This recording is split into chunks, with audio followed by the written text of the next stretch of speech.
Eh, Las sesiones van a quedar grabadas, pero es súper importante que ustedes se conecten porque con ProColombia estamos manejando el listadito de asistencia de cada una de las sesiones. ¿Por qué? Porque esto hace parte del journey que nos demuestre que ustedes están cumpliendo todo ese alistamiento y que van a llegar súper preparados a la fase de promoción comercial en donde los vamos a conectar con los comprados. Entonces, ya para iniciar y que nos rinda mucho el tiempo, les presento a Alejandro Martínez. Alejandro Martínez trabaja en ProColombia hace 2 años, es de ProColombia. Digamos, esta semana tuvimos una charla con una consultora externa. Alejandro sí hace parte como tal del equipo de ProColombia y es experto en los sectores de moda, metalmecánica y químicos. Entonces, Alejandro nos va a acompañar en esta sesión. Cada sesión va a tener una persona distinta, pero hoy vamos a estar con Alejandro y un poquito la dinámica que vamos a hacer, porque el tema puede ser técnico, de documentos, de temas que les surjan. Nos van dejando las preguntas aquí y nosotros intentamos de una vez irle dando respuesta a la pregunta, porque hay unos temas bien técnicos que de pronto ustedes van a decir, cómo se hace, dónde lo busco, dónde lo saco. Entonces, nada, le vamos a ir dando respuesta con Alejandro a esos temas y obviamente al final, pues ya van a ser unos temas muy generales si quieren preguntas y temas varios. La sesión está estimada para que dure 2 horas. Entonces, ya, nada, ya ahora sí, Alejandro, te doy la palabra. Mil gracias por estar aquí. Igual si quieres te presentas un poco también como desde tu gestión en ProColombia. Súper, súper. Muchísimas gracias, Marcela. Y antes de iniciar, pues también en nombre propio y a nombre de ProColombia, darte el agradecimiento por facilitar este espacio también, tanto a ti como a la Asociación de Emprendedores y por supuesto a los empresarios que nos acompañan el día de hoy, que como lo dices, probablemente no sea, digamos, como la mejor franja horaria y día para el espacio.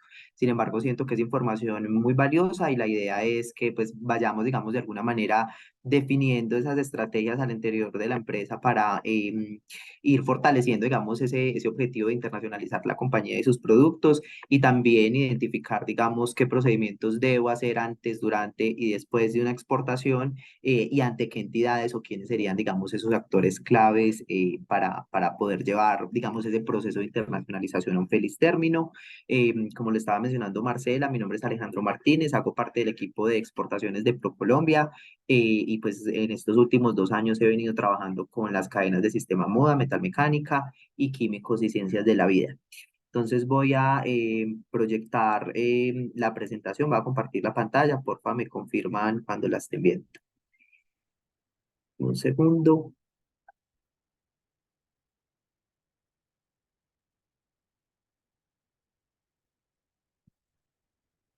Marcela, tú de pronto me puedes ayudar indicándome dónde, porque ya se me perdió la flechita que Compartir habíamos visto pantalla, al ¿te sale ahí inicio. en verdecito?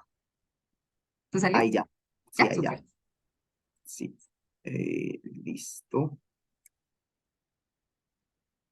¿Me confirmas, por favor? Perfecto, ahí Sí, ya estamos en la presentación, ahí ya estamos en la perfecto, inicial. perfecto. Listo, entonces, voy a minimizar esto por acá como para que no nos estorbe y ahora sí. Entonces, como les estaba contando, el propósito del día de hoy es presentarles o, digamos, ilustrar de alguna manera cómo dar inicio a ese proceso de exportación y cuáles son esos aspectos claves que debo tener en cuenta a la hora tanto de participar en una feria como hacer una exportación a cualquier cliente, incluso de una relación comercial que yo ya tenga establecida anteriormente. Entonces, este va a ser un poco, pues, como la agenda del día de hoy. Ustedes están viendo un panel negro en la mitad de la pantalla. Yo creo que ya lo moví. Listo, ahora sí. No. Entonces, esta es la agenda. Primero vamos a ver aspectos a tener en cuenta para dar inicio a ese proceso de internacionalización. Dos, cuáles son esos conceptos básicos de exportaciones. Tres, cómo me convierto en un exportador. Y cuatro, cuáles son esos procedimientos aduaneros y ante qué entidades se deben realizar. Listo. Voy a avanzar por acá. Listo. Entonces, primero, ¿cuáles son esos aspectos que debo tener en cuenta para iniciar ese proceso de internacionalización?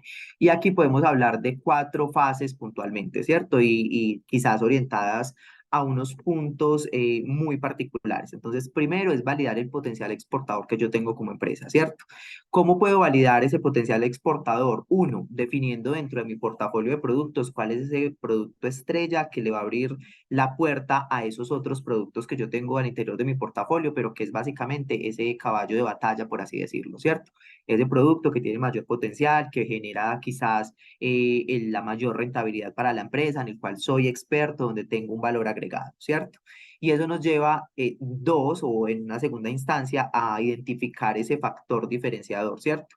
Yo soy una empresa que compite con precio, puede que ese sea mi factor diferenciador, o puede que tenga una innovación muy particular, o es el tema de diseño, ¿cierto? O es el tema de calidad al interior de la industria, o por qué se está destacando ese producto y digamos que de alguna manera potencializar, comunicar y visibilizar ese factor diferenciador es clave en este ejercicio, ¿cierto? Esto es básicamente por qué ese cliente internacional debería comprar mi producto y no a otro mercado, ¿cierto? A otro país o incluso a otra empresa.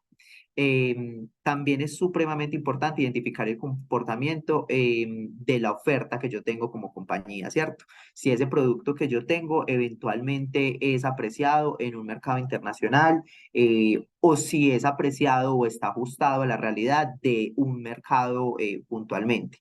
Entonces, quizás el ejemplo más básico y también, digamos, el más obvio es no salir a vender bikinis, vestidos de baño a un país donde pues las mujeres no los usan, ¿cierto? Países musulmanes, Emiratos Árabes y demás, donde pues ese producto realmente no se va a comercializar tan fácilmente, ¿cierto? Importante también definir los recursos que yo como empresa estoy dispuesto a invertir, por así decirlo, en esa estrategia de internacionalización. Y cuando hablamos de recursos, no es únicamente financieros. Entonces, acá estamos hablando de recurso humano, tecnológico, tiempo, y digamos que esos recursos financieros, pues también forman parte de esa estrategia de internacionalización, pero no se limita únicamente a esa cuantía que yo voy a destinar a ese ejercicio de internacionalización. Y finalmente, con ese análisis o ese diagnóstico de la oferta y el producto, digamos ese análisis interno, son cuáles son las condiciones de acceso que mi producto debe cumplir para poderse vender en un mercado puntual. Entonces, esas condiciones de acceso quizás para las empresas de sistema moda no son tan estrictas como lo puede ser, por ejemplo, para las empresas de agroalimentos que necesitan registros sanitarios, que eventualmente pueden llegar a existir algunas cuotas de mercado y demás, pero esas condiciones de acceso en sistema moda pueden ser si hay aranceles, por ejemplo, para las importaciones del producto en ese país, a cuánto corresponde ese arancel, si hay alguna norma técnica o, por ejemplo, el tema de las etiquetas en las prendas, ¿cierto? El componente de fibras, en qué idioma debe ir, cuáles son las tallas, que toda esta información puede variar dependiendo del mercado. Entonces, es identificar cuáles son esas condiciones de acceso que yo debo cumplir perfectamente para poder ingresar a ese mercado.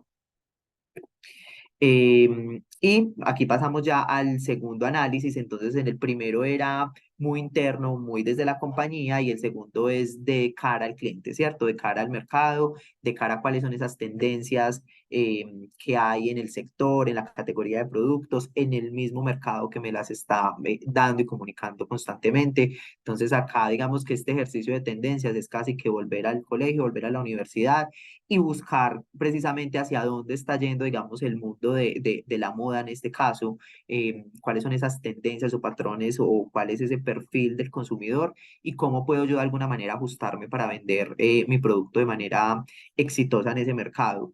Entonces, cuando se habla de internacionalización, hay diferentes estrategias, eh, pero digamos que aquellas estrategias donde la adaptación al producto es mínima, son productos que en su gran mayoría son commodities o incluso digamos que son ya marcas globales donde pues el iPhone es el iPhone aquí en China o donde sea, ¿cierto?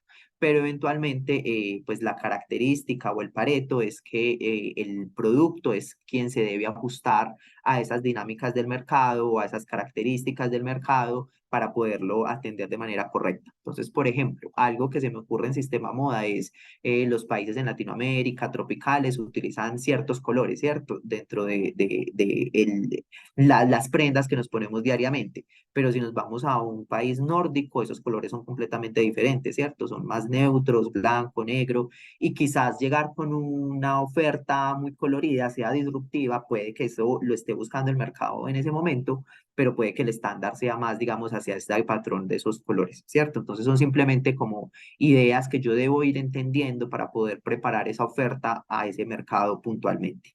Y también muy importante el tema de la segmentación. Yo considero que gran parte del éxito de un ejercicio de internacionalización y de exportación es tener muy claro a quién le voy a vender, ¿cierto? Son mujeres o son hombres o incluso y yendo mucho a detalle a nichos, ¿cierto? Son mujeres de raza negra, por ejemplo, para las empresas de ropa de control. Esto es un hit en este momento, pues fajas y ropa de control para mujeres afro. O, por ejemplo, el nicho, la categoría LGBT también. Entonces, en la medida en la que yo puedo apuntar o acotar eventualmente ese segmento al cual le voy a vender, pues casi que es mucho más fácil vender el producto, ¿cierto? Porque estoy hablando en un idioma que es claro para ese potencial cliente y esas estrategias desde el diseño del producto y también el marketing que utilice, pues puede llegar a persuadir al cliente de una mejor manera. Pasando a una tercera etapa, entonces tenemos ese diseño de esa estrategia exportadora, ¿cierto? Entonces la hoja de ruta es básicamente esta, ¿cierto? ¿Cuáles son esos puntos que yo debo tener dentro del diseño de esa estrategia? Primero, de tener claro, digamos, ese proceso de exportación, que al principio puede ser lo más ladrilludo, lo que yo puedo identificar que puede ser más complejo, pero realmente cuando yo hago esa primera exportación, ya el resto se van en piloto automático porque yo ya hice ese camino, yo ya digamos que cultivé ese trabajo y ya el ejercicio comercial perdón, ya ese ejercicio logístico o técnico es mucho más fácil y tengo que enfocarme más es en un ejercicio comercial, ¿cierto? También identificar cuáles son o cuál es el régimen de exportación que me aplica a mí como compañía, más adelante los vamos a ver, y cuáles son esas modalidades que tenemos como exportadores, cuál se ajusta al tipo de productos que tengo y el tipo de clientes al cual tengo proyectado venderle para poder hacerlo de manera fácil y correcta. Tres, definir el canal de distribución, ¿cierto? Entonces, identificar muy bien dónde está comprando mi cliente. Mi cliente compra a través de redes sociales, un canal digital, e-commerce, o va a una boutique muy puntual, o va a una tienda por departamento. Para mí como empresa es súper estratégico estar en todos esos canales porque tengo un producto que es masivo o digamos que lo que me beneficia más como compañía es estar en unos nichos y en unos canales muy puntuales, ¿cierto? Definir esa logística de distribución física internacional. Entonces, cuando hablamos de definir esa logística, es tener muy claro cuáles son esos pasos que ocurren dentro de esa distribución física, si generan costos o no, y tener contemplados esos costos, porque al final, pues si yo no los contemplo, yo voy a tener la idea de que las exportaciones van muy bien y realmente puede que ni siquiera esté ganando de ese ejercicio de vender por fuera del país, sino que pues la ganancia se está yendo en esos costos logísticos. Importante también identificar esos precios de exportación, ¿cierto? A partir de qué cantidades yo estoy dispuesto a vender por fuera de Colombia, ¿cierto? A partir de qué número de unidades yo estoy dispuesto a exportar, a ser exportador. Hay empresas a las cuales les es rentable desde uno, ¿cierto? Empresas de vestidos de baño, de ropa de control, de ropa interior. Para ellos su negocio es venderle al cliente final una unidad y está perfecto, ¿cierto? Y hay otras que dicen, no, mi unidad mínima o mi orden mínima es un contenedor, medio contenedor, un pallet, 13.000 piezas, 10.000 piezas. Ese es un ejercicio que ustedes definen teniendo en cuenta precisamente esa propuesta de valor y el tipo de producto y categoría de la cual estamos hablando. Y finalmente la promoción, ¿cierto? ¿Cómo voy a dar a comunicar esa existencia del producto, que estoy disponible en un mercado diferente a Colombia? ¿Cómo debo hablarle a ese cliente eventualmente? Si tengo aliados como boutiques, distribuidores particulares, ¿cómo trabajo en llave con ellos para que promocionen mis productos y se vendan mucho más fácil en sus tiendas? Y cuarto, para terminar, digamos, con esta primera parte, es formular ese plan de internacionalización, ¿cierto? Entonces, esto parte desde la estrategia de la empresa. Aquí también, digamos, de manera muy personal y también siento que, pues, siendo como objetivos es que el éxito de esa estrategia de internacionalización depende de si es o no algo que la gerencia de la compañía tiene como prioridad, ¿cierto? Si la persona encargada de las exportaciones o de la internacionalización de la empresa es el practicante que se va cada 6 meses, pues cada 6 meses estoy con el proyecto y empieza de cero y vuelve y termina y vuelve y empieza y vuelve y termina, digamos que no se materializa en una acción puntual, no se materializa con la consecución de unos objetivos. Entonces, para mí este es el 80% del éxito de esa estrategia de internacionalización, es definir esas metas y objetivos, establecer cuáles son esas acciones necesarias para lograr esos objetivos, estandarizar esos procesos, ¿cierto? Entonces, conseguir agentes de carga, agentes de aduana, digamos, de alguna manera trabajar de la mano con otros facilitadores que me ayuden a entender ese ejercicio de internacionalización. Entonces, eso está dentro de lo que es esa estandarización de procesos, asignar recursos, nuevamente, no estamos hablando únicamente de recursos monetarios, no nos vamos a poner las gafas y decir que no son importantes, sí, sí lo son.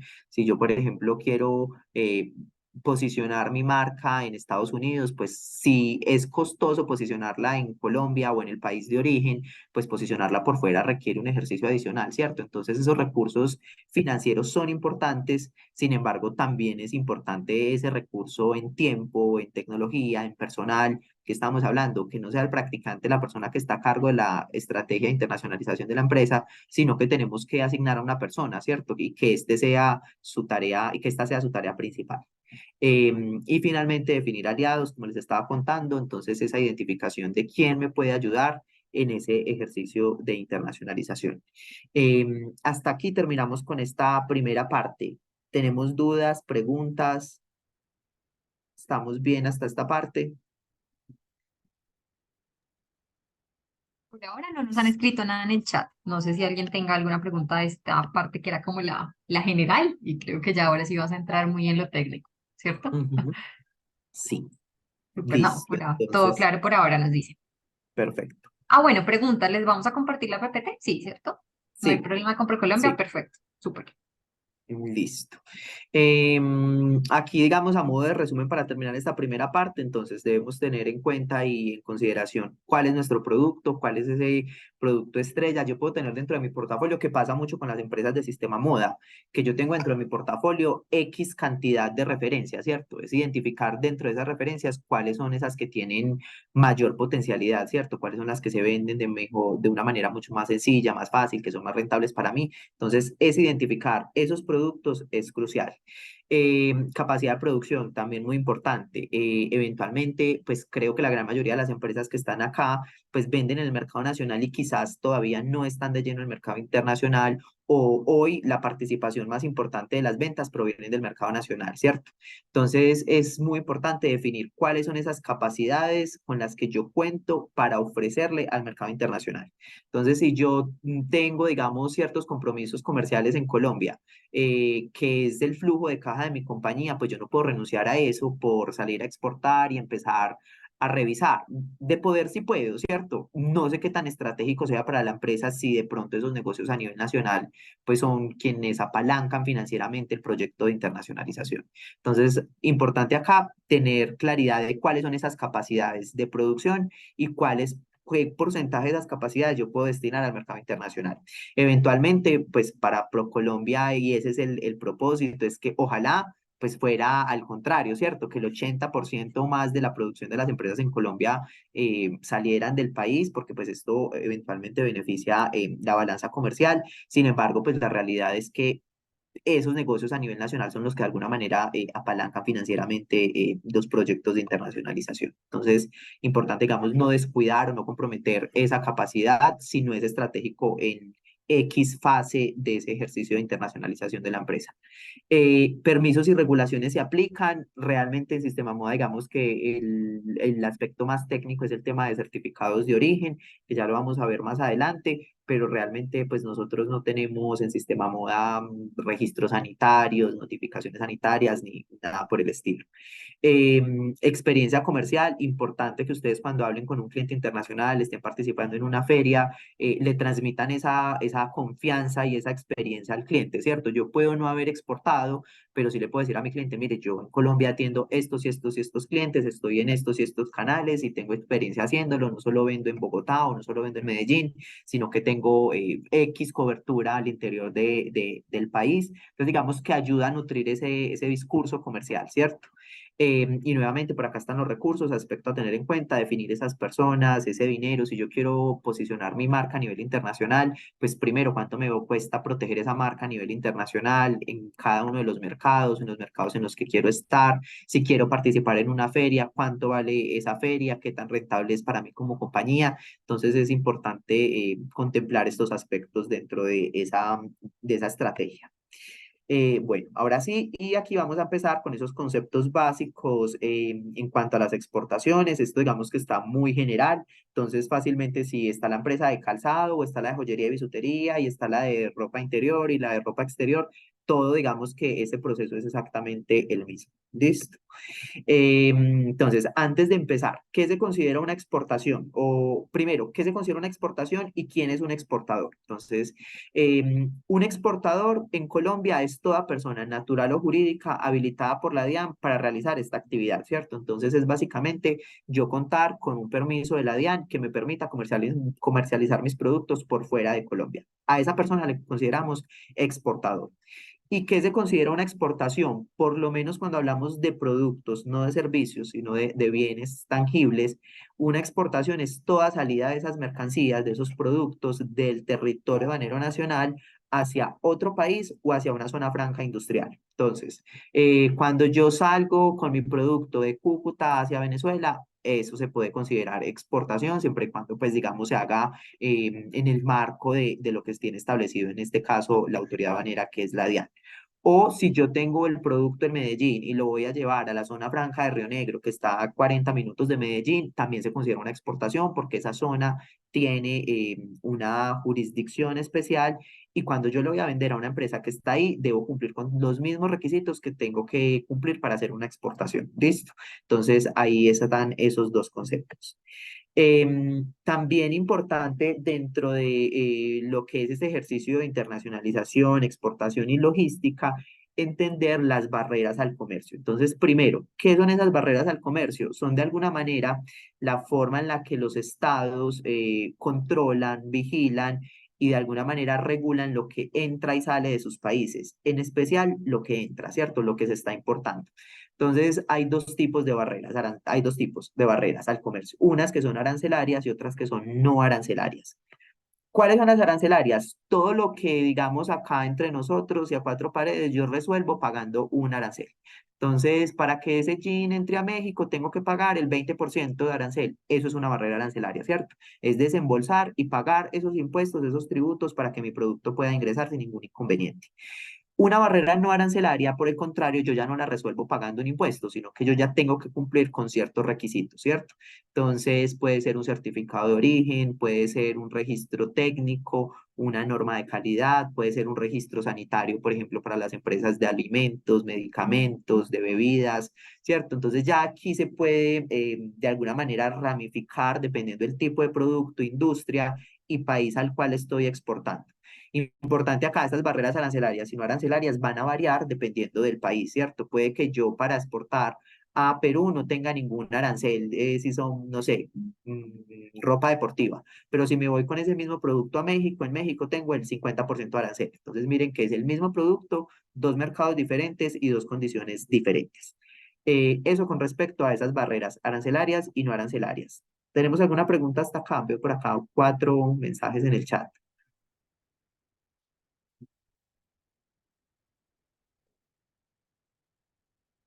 Listo.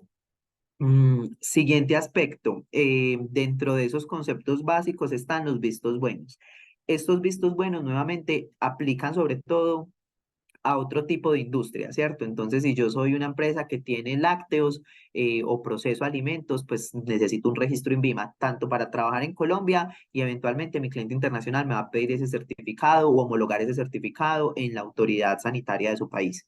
Pero nosotros en Sistema Moda realmente estos vistos buenos no aplican tanto para nosotros, es decir, nosotros no tenemos ni INVIMA, ni ICA, ni Federación Nacional de Cafeteros porque no exportamos café ni nada de esto. Entonces, digamos que este es un paso menos para nosotros. Sin embargo, si estoy dentro de una industria, una categoría, un producto diferente, es un aspecto clave a validar antes de exportar.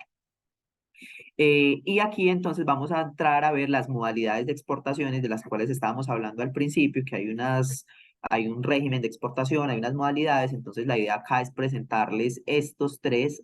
Aquí tengo en negrilla dos, que son los que considero más importantes para las empresas de sistema moda. Entonces, dentro de esa clasificación, esas modalidades, en la norma en Colombia tenemos tres grupos. Hay unas exportaciones definitivas donde tenemos definitiva, ¿cierto? Que tiene el mismo nombre que el grupo o también ordinaria.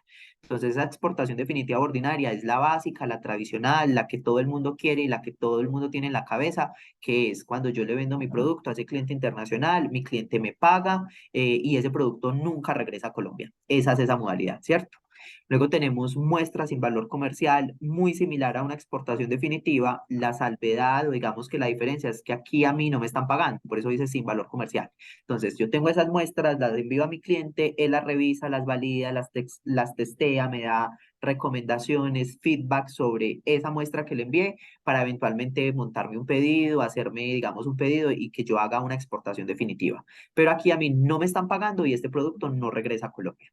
Y finalmente tenemos acá en las definitivas exportación de café. Colombia es un país productor de café, hay un gremio como tal, entonces si yo quiero exportar café, lo primero que tengo que hacer es ir a la Federación Nacional de Cafeteros, solicitar, digamos, ese permiso como exportador y eventualmente pagar esas contribuciones por las exportaciones de café que haga, que nuevamente creo que no aplica para las empresas que están hoy acá con nosotros, pero que ahí está dentro de esas modalidades. ¿Listo? Luego, el siguiente grupo son las exportaciones temporales y aquí tenemos dos casos puntuales. Entonces, tenemos unas que es reimportar en el mismo estado. Básicamente, ¿qué es esto? Yo lo explico con un ejemplo. Entonces, supongamos que la empresa va a participar en una feria en Estados Unidos que se llama Magic. Entonces, para poder participar en esa feria, esa empresa sale con 200 prendas, 200 unidades para exhibirlas en la feria, ¿cierto? Porque eso es a lo que vamos a ir a la feria, pero yo no estoy vendiendo esas 200 unidades, yo simplemente salí con ellas para la exhibición. Ahí yo puedo utilizar esta modalidad, que es reimportar en el mismo estado. Yo le digo a la aduana en Colombia, vea, yo voy a salir con estas 200 unidades, voy a estar en esta feria, en Magic, en los Estados Unidos, se acaba la feria y me regreso con las mismas 200 unidades, ¿cierto? Entonces es un ejercicio que yo tengo que notificar tanto en Colombia como en el país destino, porque ese producto que está ingresando, si yo no lo notifico de esa manera, puede que la aduana me cobre impuestos, aranceles y me pida nacionalizar ese producto. Pero si yo desde el principio le digo, no, yo los estoy trayendo es para exhibirlos en la feria y se acaba la feria y me regreso con esas mismas 200 unidades, yo no tengo ningún inconveniente. ¿Listo? Y ya luego tenemos perfeccionamiento pasivo. Entonces también me gusta explicarlo con un ejemplo. Supongamos que yo como compañía necesito que yo hago fajas, ¿cierto?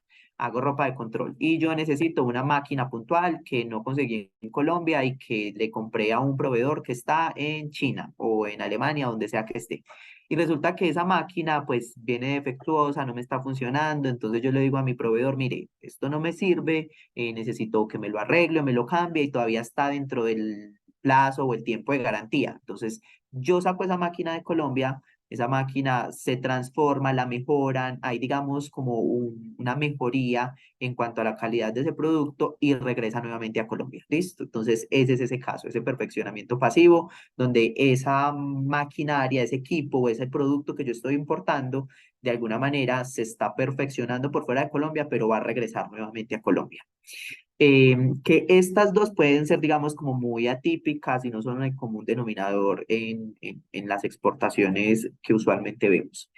Y finalmente tenemos por acá el grupo de esas exportaciones especiales. Entonces tenemos tráfico postal o mensajería express, que es básicamente estos envíos que yo hago a través de Servientrega, DHL, UPC y todas estas empresas logísticas, ¿cierto? FedEx, ahí entran dentro de esta categoría. Y eventualmente, digamos que por eso también la tengo ahí en negrilla, porque pueden ser, digamos, generalmente las exportaciones que se hacen desde Sistema Moda o son definitivas o son a través de tráfico postal o mensajería express. Viajeros, cuando yo me voy de paseo a Estados Unidos y me voy a Disney, entonces me voy con mi maleta, eso es esa modalidad de exportación. Menaje, cuando yo digo, me voy a vivir a Ecuador, entonces me voy con el camión, con la nevera, la estufa, la cama, Ese es el caso. Y redes y tubería es cuando yo exporto a través de estos canales, entonces generalmente es exportación de gas, de petróleo, gasolina y demás.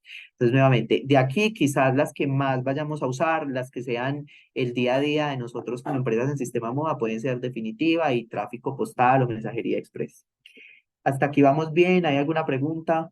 Sí, por aquí te hicieron una pregunta, Alejandro. Sí. Bueno, dos. Una muy de este tema que es, en el caso de la mercancía que va a ferias y regresa, ¿cómo se notifica en el país destino? Ujú. Es básicamente lo mismo, pero diferente. Entonces, yo en Colombia estoy haciendo una exportación para reimportar en el mismo estado. Y en Estados Unidos yo estoy haciendo es una importación temporal para reexportarla en el mismo estado, ¿cierto? Entonces, lo que para mí sale y eventualmente va a reingresar al país es una exportación que luego es una importación. Y en el caso del país que está recibiendo el producto donde se va a hacer esa feria, es una importación, pero que luego va a ser una exportación y pues no se va a quedar en el país. Entonces, la forma de notificarlo es a través de las aduanas. Yo tengo que hacer el ejercicio con mi agente de carga, mi agente de aduana, decirle, mire, yo voy a estar en una feria, yo no voy a vender este producto, entonces ahí no se genera un DEX, que lo vamos a ver más adelante. El DEX es el documento que emite la aduana, en este caso de Colombia, la DIAN, que es una declaración de exportación donde se resume todo el ejercicio, ¿cierto? Entonces dice, mire, salió en tal fecha desde este puerto a este otro puerto, desde este aeropuerto a este otro aeropuerto, el número de la factura es esta, el valor de la operación es esto. En este caso, este documento no va a existir porque yo no estoy vendiendo, yo no estoy exportando definitivamente. Yo simplemente estoy sacando de manera temporal ese producto y eventualmente regresa a Colombia, ¿cierto? Entonces, esa es como la dinámica, es alinearme con ese agente de aduana en Colombia que haga este reporte a la DIAN y eventualmente ese mismo agente de aduana pues me ayuda a hacer ese reporte con la aduana del país al cual esté exportando o llevando esos productos y esas muestras, por así decirlo. Importante también, esto no se puede quedar de manera perpetua por allá en el otro país y decir algún día lo regreso a Colombia. No, esto tiene unos plazos y me dicen, mire, usted puede sacar ese producto para esa feria o lo que sea y tiene 6 meses para que regrese y me presente la declaración o nuevamente esa solicitud para reimportar el producto y digamos cerrar esa operación de manera correcta. También, ¿qué puede pasar? Que yo me voy para la feria y que vendí mi producto en la feria. Entonces ahí me toca decirle a las aduanas que cambié de la modalidad de exportación. Yo la puedo cambiar y yo le digo, mire, al final sí lo vendí. Entonces, transformo esta exportación temporal en una exportación definitiva. Y ahí sí me toca entonces emitir una factura, una declaración de exportación y cierro la operación de esa manera. Igual me toca hacer en esa notificación en la aduana en destino y esa aduana en destino me va a liquidar los impuestos que hayan al lugar, ¿cierto? Entonces me dice, mire, este producto tiene este arancel y pues si usted lo está vendiendo, quiere decir que usted está ganando plata y aquí palabras más, palabras menos, es que ellos también necesitan de alguna manera pues esa nacionalización del producto a través del pago de esos impuestos. Entonces esa es la modalidad. No sé si fue enredada, voy a tratar de hacerlo más claro la próxima, pero sí la Creo persona... que fue clara y creo que resolviste la siguiente pregunta sin que te la Ok, dijera, que nos preguntó Alejandra. Si vendes parte de los productos que exportaste como temporales, ¿se puede notificar y ajustar la modalidad o no es posible sí. y debes de traer la cantidad exacta? Así que fue como justo Exacto, lo que sí iba. se puede, exacto. Incluso también el modelo de negocio en Colombia para las empresas de sistema moda que es muy usual es la consignación, ¿cierto? Yo te tengo el producto en consignación y eventualmente si se vende me lo pagan. Entonces, hay empresas que intentan replicar ese modelo a nivel internacional y si lo quieren hacer, la manera correcta de hacerlo es esta. Yo lo saco temporalmente, yo no sé si lo va a vender o no, y si al final lo vendo, pues lo cambio a una exportación definitiva y si no me regreso con él a Colombia, ¿cierto? Entonces digamos que ese sería como el ejercicio natural. Sin embargo, realmente ese modelo de consignación no es un modelo que yo le sugiera y le recomiende porque hay, digamos, que todo un proceso, es largo, hay unos plazos puntuales y también hay unos costos y es que yo puedo utilizar ese modelo de consignación fácilmente en Colombia porque pues yo estoy de un lugar a otro, al interior de la ciudad o siendo muy grave de un departamento a otro a nivel nacional, ¿cierto? Pero no es lo mismo pagar un flete de Bogotá a Medellín que de Medellín o Bogotá a Miami, a Berlín, y entonces si el producto no se vendió, entonces regrese otra vez ese producto hasta Colombia y el flete y el costo puede ser elevado, entonces digamos que no justifica esa modalidad de negocio. ¿Listo? Bueno. Entonces, esto con respecto a esas modalidades de exportación, creo que esa era la última pregunta que había con respecto a este tema, ¿cierto, Marcela? Sí, correcto. Hay una que habían dejado antes sobre la diferencia entre agentes de aduana y de carga. No sé si la respondes después o si esa va muy en este tema. No, respondámosla acá. De una. Yo cuando trabajo con las empresas, yo siempre les hago analogías, entonces aquí voy con esta. El agente de carga y el agente de aduanas, yo les digo, haga de cuenta que usted se va a ir de vacaciones, ¿cierto? Entonces usted va a Viatur o a la agencia de viajes y le dice a la agencia de viajes, mire, yo quiero volar en clase turista o en primera clase, yo quiero un hotel 5 estrellas o quiero o algo más económico. En exportaciones, ese personaje es el agente de carga. Yo a la agente de carga le digo todos esos requisitos que yo tengo de manera logística para que él me ayude. Entonces yo le digo, mire, yo necesito un contenedor o necesito la mitad del contenedor o solo voy a exportar un pallet. Yo voy a Ecuador por tierra o no, yo voy es para Miami, entonces necesito irme en una aerolínea, ¿cierto?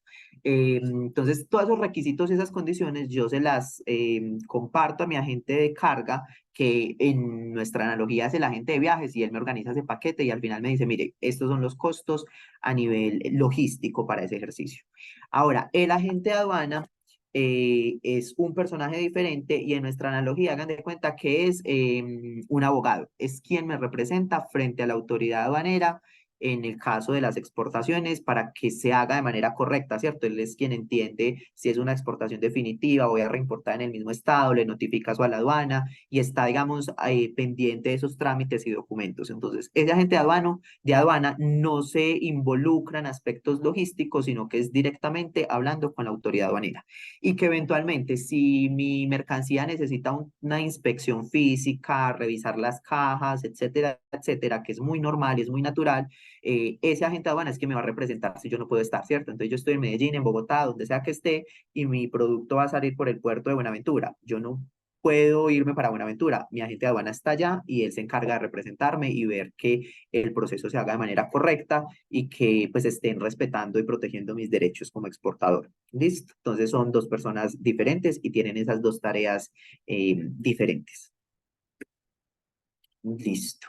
Y aquí entonces, como para terminar y resumir un poco esas modalidades de exportación, entonces tenemos nuevamente las dos que les tenía como resaltadas en la diapositiva anterior, las definitivas y las que son especiales, que es tráfico postal o mensajería express.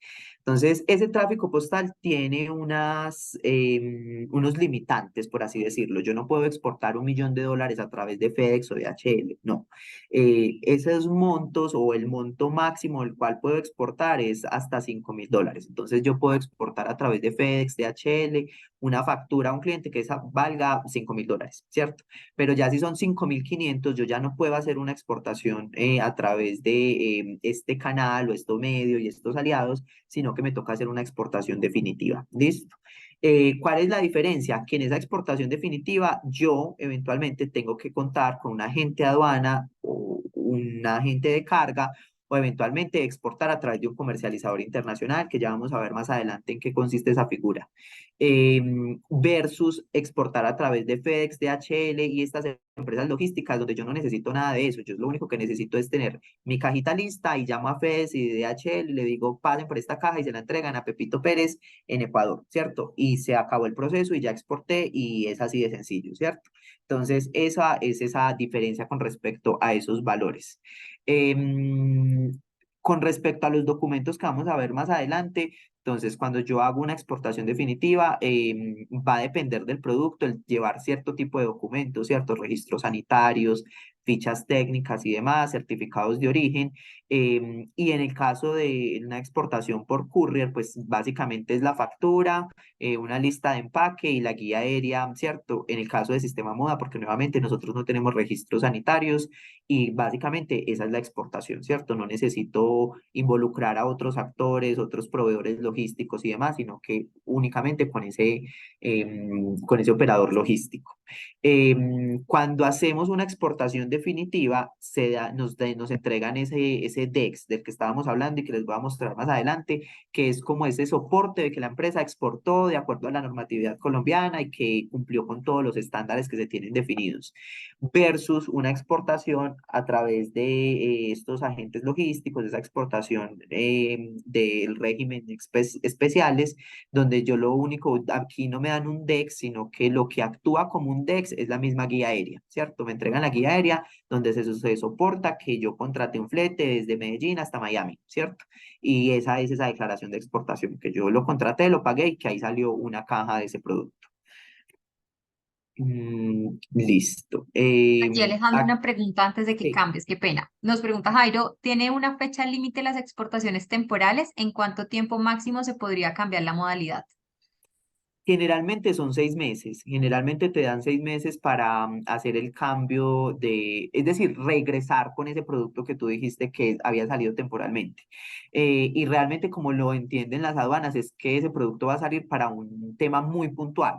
Entonces, caso, la feria. La feria ocurre en 3, 4 días y se acaba la feria y entonces no tiene sentido que ese producto siga ya, ¿cierto? Entonces son como 6 meses. Sin embargo, las empresas pueden solicitar prórrogas a esos permisos.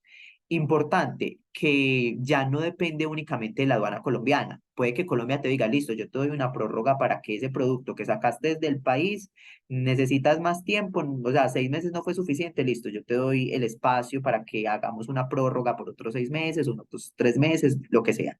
Pero aquí digamos que ya dependemos también de que la aduana del país que me permitió ingresar temporalmente también me permita hacer eso. Porque si ahí hay una incompatibilidad y la otra aduana me dice, no, son 6 meses y son 6 meses, yo me tengo que regresar con ese país porque si no me toca nacionalizarlos. Listo.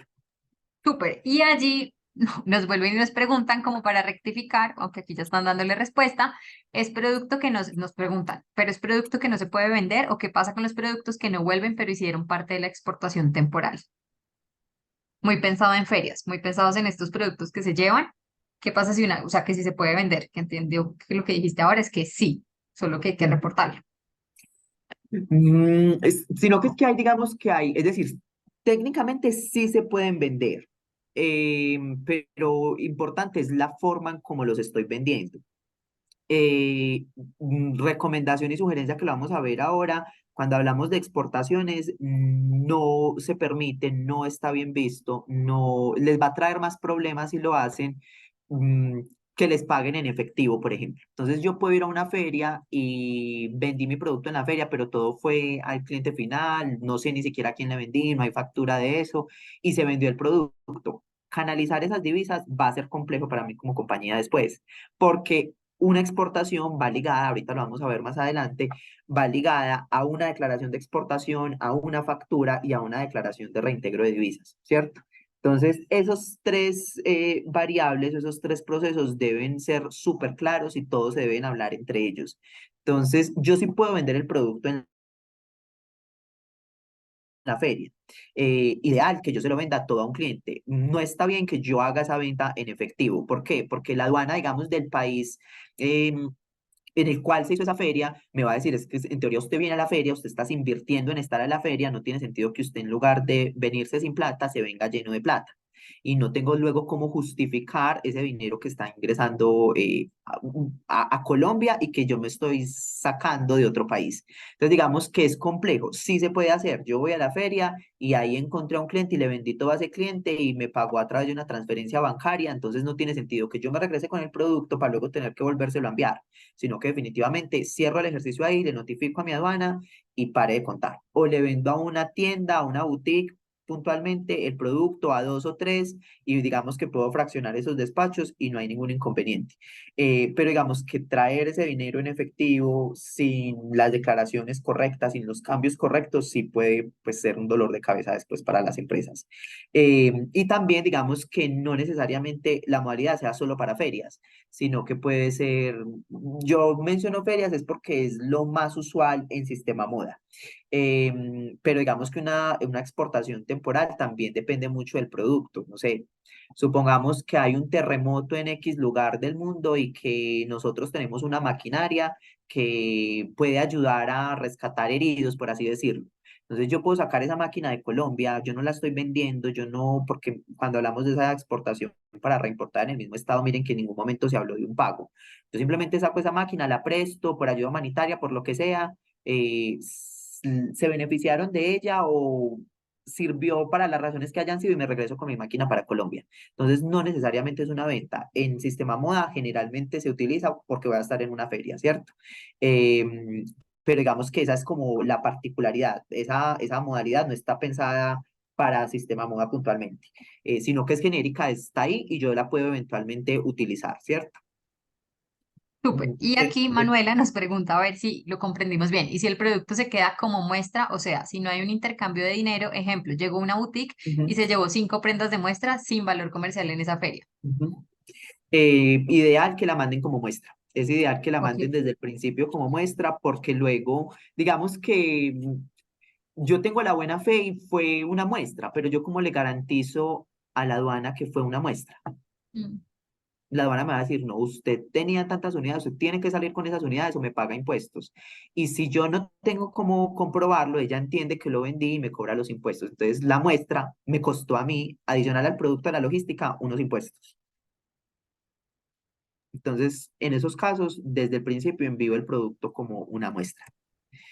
Listo. Y acá estábamos hablando entonces de esa modalidad especial donde estábamos hablando que hay unos límites, entonces no facturas superiores a $5.000, no me van a dar una declaración de exportación, es decir, no hay un DEX, sino que es la misma guía aérea. Y también importante, hay un cupo en qué tan grande puede ser ese paquete, entonces no puede superar los 30 kilogramos. ¿Listo? Entonces, esa exportación a través de courier no puede ser superior a $5.000 y tampoco a 30 kilos.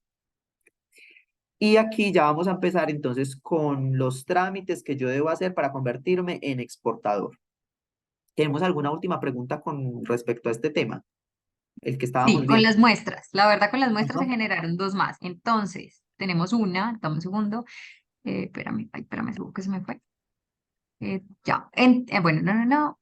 Espérame aquí, ya. ¿Y esas muestras se mandan sin valor o hay que asignarles un valor?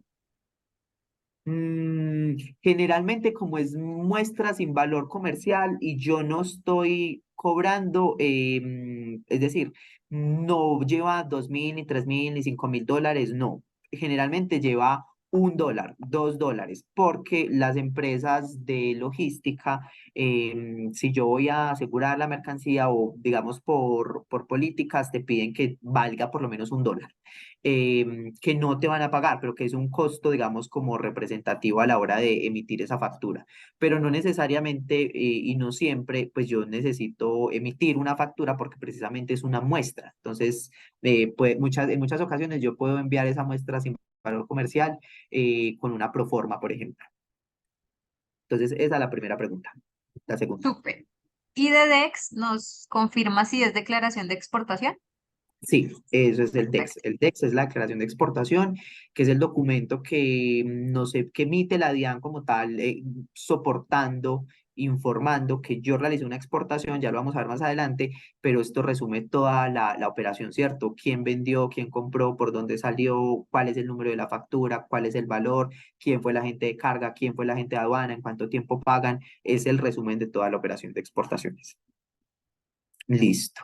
Entonces, ahorita sí vamos a hablar de cómo me convierto en exportador. Entonces, lo primero, hay dos aspectos muy puntuales. Primero es, dentro de mi objeto social, en mi Cámara de Comercio, yo tengo un objeto social que dice Alejandro Martínez, dedicado a la producción y comercialización de prendas de vestir en Colombia. Entonces, lo que tengo que hacer es ajustar ese objeto social y decir que yo voy a producir y comercializar tanto en Colombia como por fuera, ¿cierto? Como en el mercado internacional. Entonces, ese es el primer ajuste que yo debo hacer en Cámara de Comercio. Y el segundo y más importante, como lo vimos al principio, era ¿quién es exportador? Toda persona natural o jurídica habilitada por la DIAN para ejercer esta actividad. Entonces, lo primero que tengo que hacer yo es ir a la DIAN y decirle a la DIAN, vea, señores DIAN, yo quiero ser exportador, y que ellos activen un código en mi RUT, que ya vamos a ver, y automáticamente soy exportador. Entonces, este punto es clave y es muy importante porque si yo haciendo, digamos, esta tarea, por un lado, ya la DIAN me identifica como exportador, pero el beneficio más importante es la devolución del IVA. Cuando yo exporto, yo no le cobro IVA a mis clientes internacionales. ¿Por qué? Porque dentro de la nacionalización en su país, la aduana de Estados Unidos, México, Perú, de cómo se llame, le va a cobrar el IVA de su país. Entonces, si yo se lo cobro en Colombia y se lo cobra también la aduana en ese país, pues este pobre importador está pagando dos veces el mismo impuesto por el mismo producto, y adicional a ese pago que está haciendo el importador, pues yo dejo de ser competitivo, porque de una vez pues estoy cobrándole un 19% al producto que en teoría no debería cobrar. Entonces, cuando yo voy a la DIAN y le digo, yo soy exportador, yo ya no, es decir, el deber ser es no facturarle el IVA al cliente, a ese cliente internacional, pero como yo sí le pagué el IVA a mis proveedores para poder hacer esa ropa deportiva, esos jeans o lo que sea, entonces yo tengo el derecho de solicitarle a la DIAN que me devuelva ese IVA, que yo no le cobré a mi cliente internacional, pero que yo sí le pagué a mis proveedores para poder producir o confeccionar esa prenda y eventualmente vestirla. Ese es, digamos, ese beneficio más importante. Ahora, si yo no tengo esto, yo no tengo cómo ir a reclamarle a la DIAN y decirle, vea DIAN, es que usted me debe a mí $15,000 por IVA porque yo estaba exportando y yo no le cobro el IVA a mis clientes, entonces páguemelo usted. Y lo primero que va a decir la DIAN es, ¿y usted de cuándo es exportador? Entonces no me va a pagar esa plata. ¿Listo? Entonces acá una foto de la primera hoja del RUT que las empresas tienen, ¿cierto? Y lo que necesitamos hacer es activar ese código como exportador. Entonces, yo me debo fijar de una vez, ustedes revisan en el RUT, si dentro de esa primera hoja donde aparecen responsabilidades, calidades y atributos, tengo el código 10. Entonces, ese código 10 quiere decir que soy un obligado aduanero. Ahí es básicamente, o puedo ser importador o puedo ser exportador, simplemente puedo hacer uso de puertos y aduanas nacionales. Y luego en obligados aduaneros, que digamos se despliega acá y ya me preguntan, ¿usted es un exportador o es un importador? Yo puedo ser las dos sin ningún inconveniente.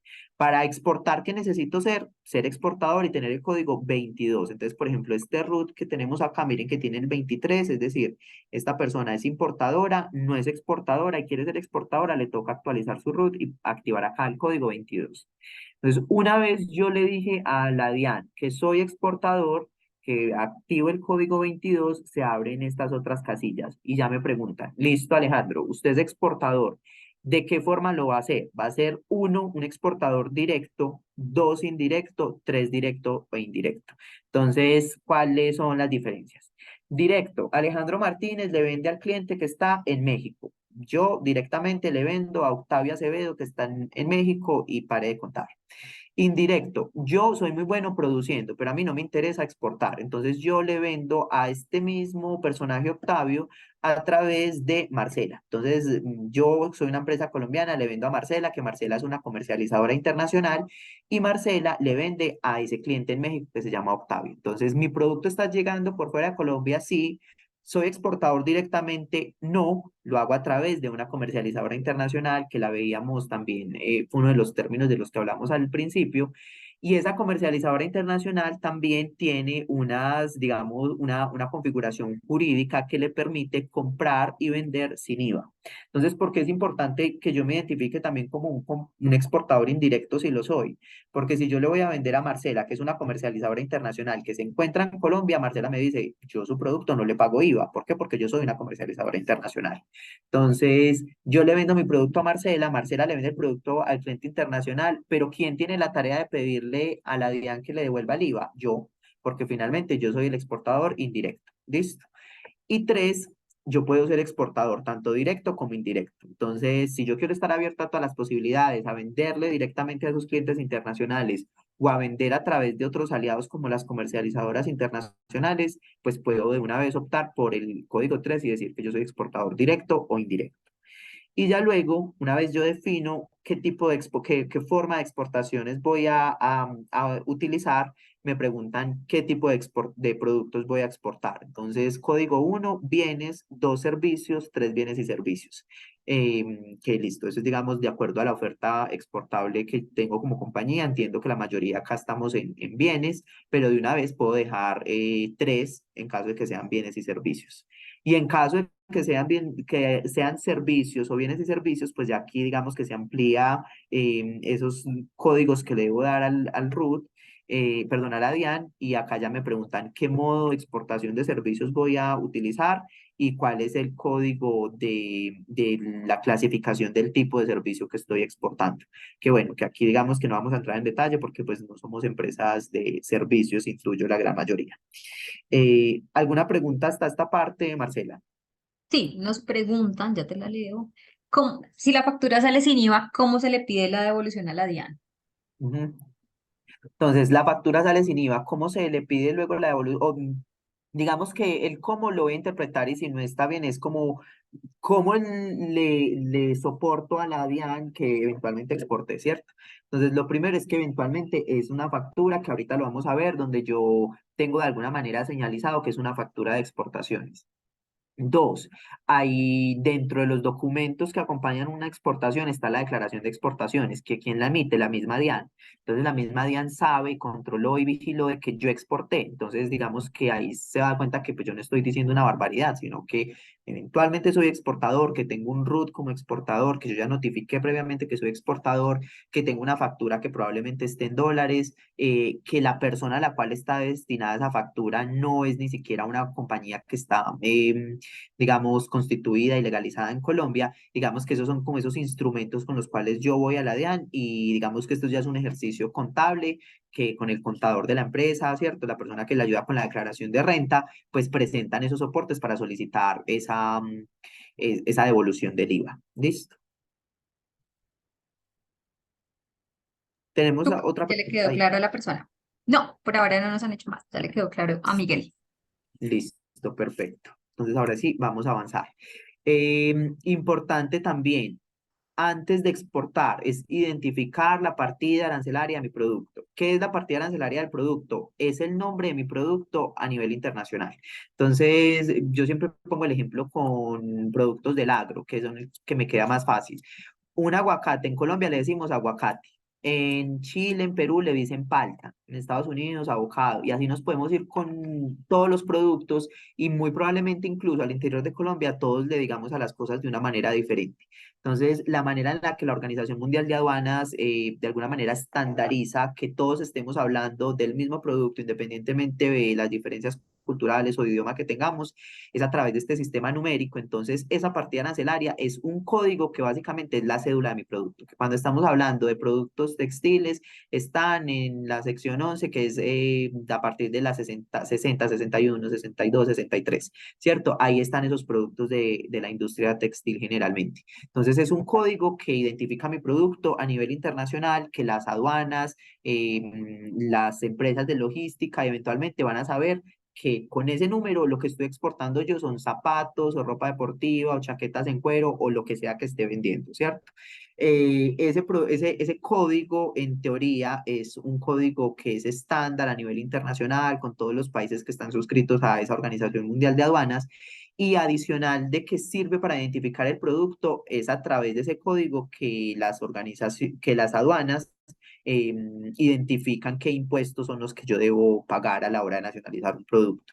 Entonces, aquí hay que ser muy, digamos, ajustados a cuál es la naturaleza y cuál es la realidad del producto que yo estoy declarando, que yo estoy exportando, para que eventualmente pues no dé lugar a una mala clasificación y que eventualmente pues sancionen a la empresa por no clasificar bien ese producto.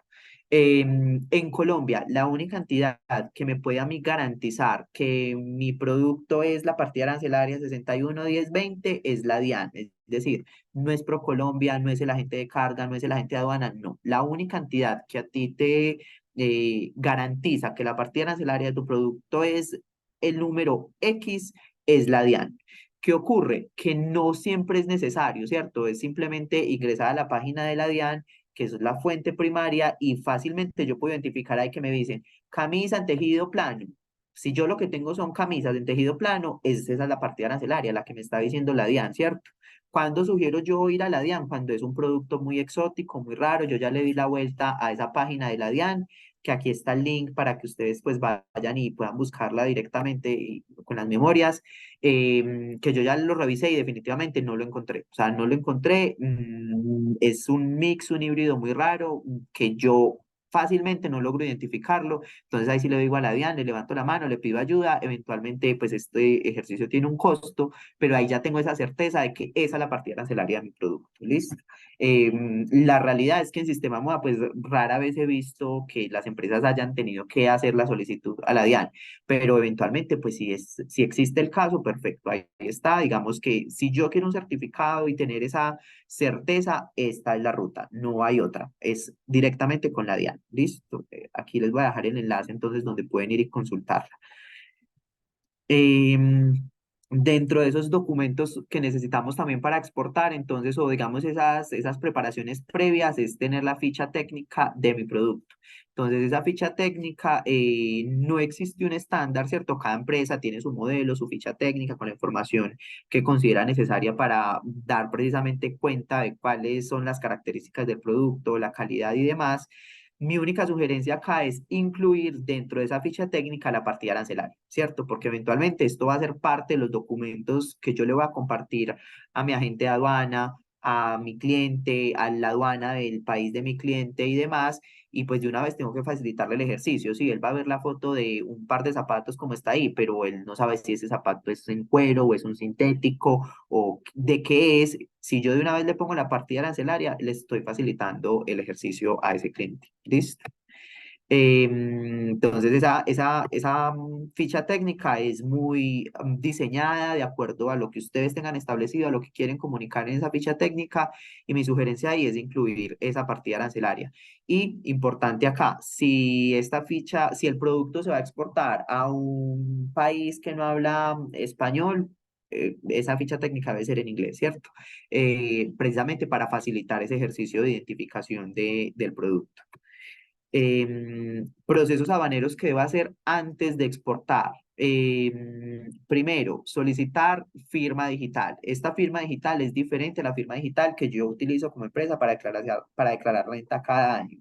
Esta firma digital se utiliza única y exclusivamente en la ventanilla única de comercio exterior, que es esta plataforma que tiene el Ministerio de Comercio, Industria y Turismo para de alguna manera digitalizar todos estos procesos frente a las autoridades aduaneras y demás.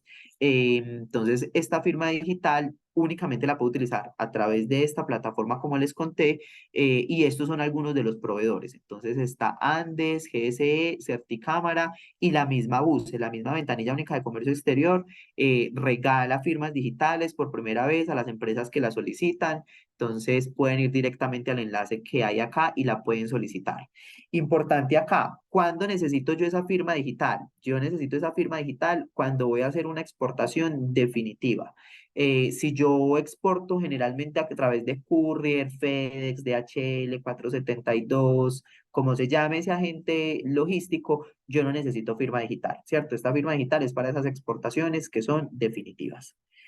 Y ahora, ¿cuándo voy a usar esa firma digital o en qué momento? Entonces, en este momento puntualmente. Yo me registro en la ventanilla única de comercio exterior, tengo una firma digital y me toca presentarle mi empresa a la policía antinarcóticos. Entonces, esa presentación es un formulario y en ese formulario yo básicamente le digo, mire, yo soy la empresa Alejandro Martínez As, estoy ubicado en Medellín, Antioquia, mi agente de carga es Pepito Pérez, el agente de aduanas es este otro personaje, el producto que estoy exportando es, yo ahí ya no digo faldas, ni ropa interior, ni zapatos, no, el producto que estoy exportando es la partida arancelaria 612030. Entonces yo aquí tengo que tener súper clara mi partida arancelaria.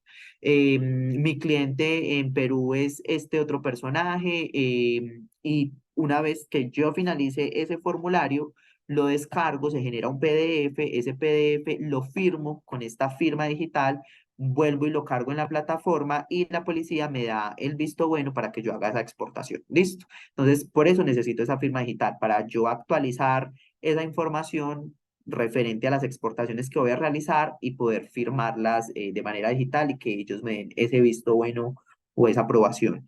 Em, Importante acá, cualquier cambio que yo haga de un despacho a otro, debo incluirlo en la ventanilla única de comercio exterior, es decir, que me toca actualizar ese formulario, volverlo a descargar, firmar y volverlo a cargar en la plataforma. ¿Qué tipo de cambios? La primera exportación que hice fue a un cliente en Perú, pero resulta que la segunda es a un cliente que está en Ecuador. Entonces, es simplemente un cliente nuevo para mí que yo no tengo registrado en la ventanilla única de comercio exterior, en el apartado de la Policía Antinarcóticos, entonces me toca registrar ese nuevo comprador. O yo trabajaba con el agente de carga Pepito Pérez, pero encontré uno más económico que me genera, digamos, una mayor rentabilidad, entonces voy a cambiar de agente de carga o de agente de aduana. Nuevamente, actualice esa información. En el primer despacho yo exporté ropa deportiva y en el segundo voy a empezar a exportar calzado. Entonces, no había reportado ese producto, esa partida arancelaria, entonces la incluyo y nuevamente el ejercicio. Actualizo, descargo, firmo y vuelvo y cargo en la plataforma. Listo. Em, Hasta aquí tenemos preguntas que veo que se está llenando acá el chat. Marcela, tenemos preguntas referentes a estos temas. Ya miramos, ya te ayudo. Bueno, empecemos desde la primera. ¿Hay que hacer un formulario en el BUSE para cada exportación? No necesariamente para cada exportación. Si todos los despachos que tú haces siempre son los mismos, entonces supongamos que yo siempre vendo calzado deportivo. O sea, yo soy una empresa que se dedica únicamente a la venta de calzado deportivo. Y solo le vendo a 5 clientes que desde el primer registro tengo, en el primer formulario que hice ya lo registré. Y nunca cambio ni de agente de carga ni de agente de aduana, yo no tengo que actualizar nada, ¿cierto? ¿Cuándo tengo que actualizar? Cuando algo cambia. Cuando mi cliente en México que me compraba esos calzados me dijo que me compraba ese calzado deportivo, me dijo Alejo, ¿y qué tal si hacemos una línea de calcetines, medias, para que es un producto gancho? Entonces yo ya estoy produciendo o eventualmente exportando un producto diferente, actualizo ahí sí, le digo, mire, yo adicional al calzado voy a empezar a vender también calcetines, medias, ¿cierto? Y lo incluyo. O voy a incluir un nuevo agente de carga, un nuevo agente de aduana o un nuevo cliente. Ahí, en esos momentos, cuando hay un cambio en algo, es que yo debo hacer esa actualización. Pero si siempre exporto el mismo producto al mismo cliente con los mismos agentes, no tengo que hacer cambio. Súper, perfecto. Nos preguntan, ¿esto de la firma digital y visto bueno de la Policía Antinarcóticos aplica también para exportaciones que van por operador postal por menos de $5.000? No, solo para exportaciones definitivas. Cuando yo hago, digamos, estas exportaciones de la modalidad especial, que es tráfico postal, mensajería express, la firma digital la tienen directamente estos agentes de carga, perdón, estos operadores logísticos. Entonces yo no necesito esto. Yo lo único que necesito en esos casos es alistar mi cajita, llevarla al punto de servientrega o como se llame esa empresa de transporte o llamar para que pasen por ella, ¿cierto? Y tener la factura lista y pues los documentos que requiera la guía impresa, pero no necesito hacer ese ejercicio. Súper, perfecto. La firma digital se realiza entonces cada vez que se tiene un nuevo cliente, así sea del mismo país. No, la firma digital es el instrumento que me va a servir a mí para firmar. Entonces, digamos que en sí la firma digital lo único que tengo que hacer es adquirirla o solicitársela a la UCE. ¿Listo? Muchas veces es como una USB, hay veces es una clave dinámica, depende del proveedor y pues cómo se adquiera, ¿cierto? Entonces, eso es la firma digital, es un instrumento que me sirve a mí para firmar. ¿Cuándo? Cuando yo lo necesite. El procedimiento en cuestión es actualizar la información ante Policía Antinarcóticos. Entonces, yo actualizo y cada vez que tenga un cambio es que me toca usar esa firma digital, ¿cierto? Entonces, actualice el formulario, lo descargo y lo firmo con esa firma digital y vuelvo y lo cargo en la plataforma y ya la Policía Antinarcóticos me deja exportar el producto. Importante acá, yo puedo exportar como para que tengan claridad de por qué debo hacerlo. Supongamos que yo a ese cliente de Perú al que yo registré y que le vendía calzado deportivo, le vendí 20 contenedores, por así decirlo. Y resulta que en uno me dijo que incluyera la línea de medias y calcetines y yo lo exporté y yo no hice esa actualización. Entonces, la Policía Antinarcóticos, como esto es un sistema digital, que yo emito facturas, etcétera, etcétera, dentro de la factura, que ya la vamos a ver, yo tengo que incluir las partidas arancelarias de los productos que estoy exportando. Entonces, dentro de la factura, yo incluyo la partida arancelaria del calzado deportivo y también incluyo la de las medias, calcetines o este otro producto, ¿cierto? Ese nuevo producto no va a estar dentro de lo que yo reporté en la UCE, en la firma digital. Entonces, la Policía Antinarcóticos bloquea el despacho y no me permite avanzar, no me permite exportar hasta que la información que yo tenga en la factura sea compatible con lo que yo tengo en la ventanilla única de comercio exterior.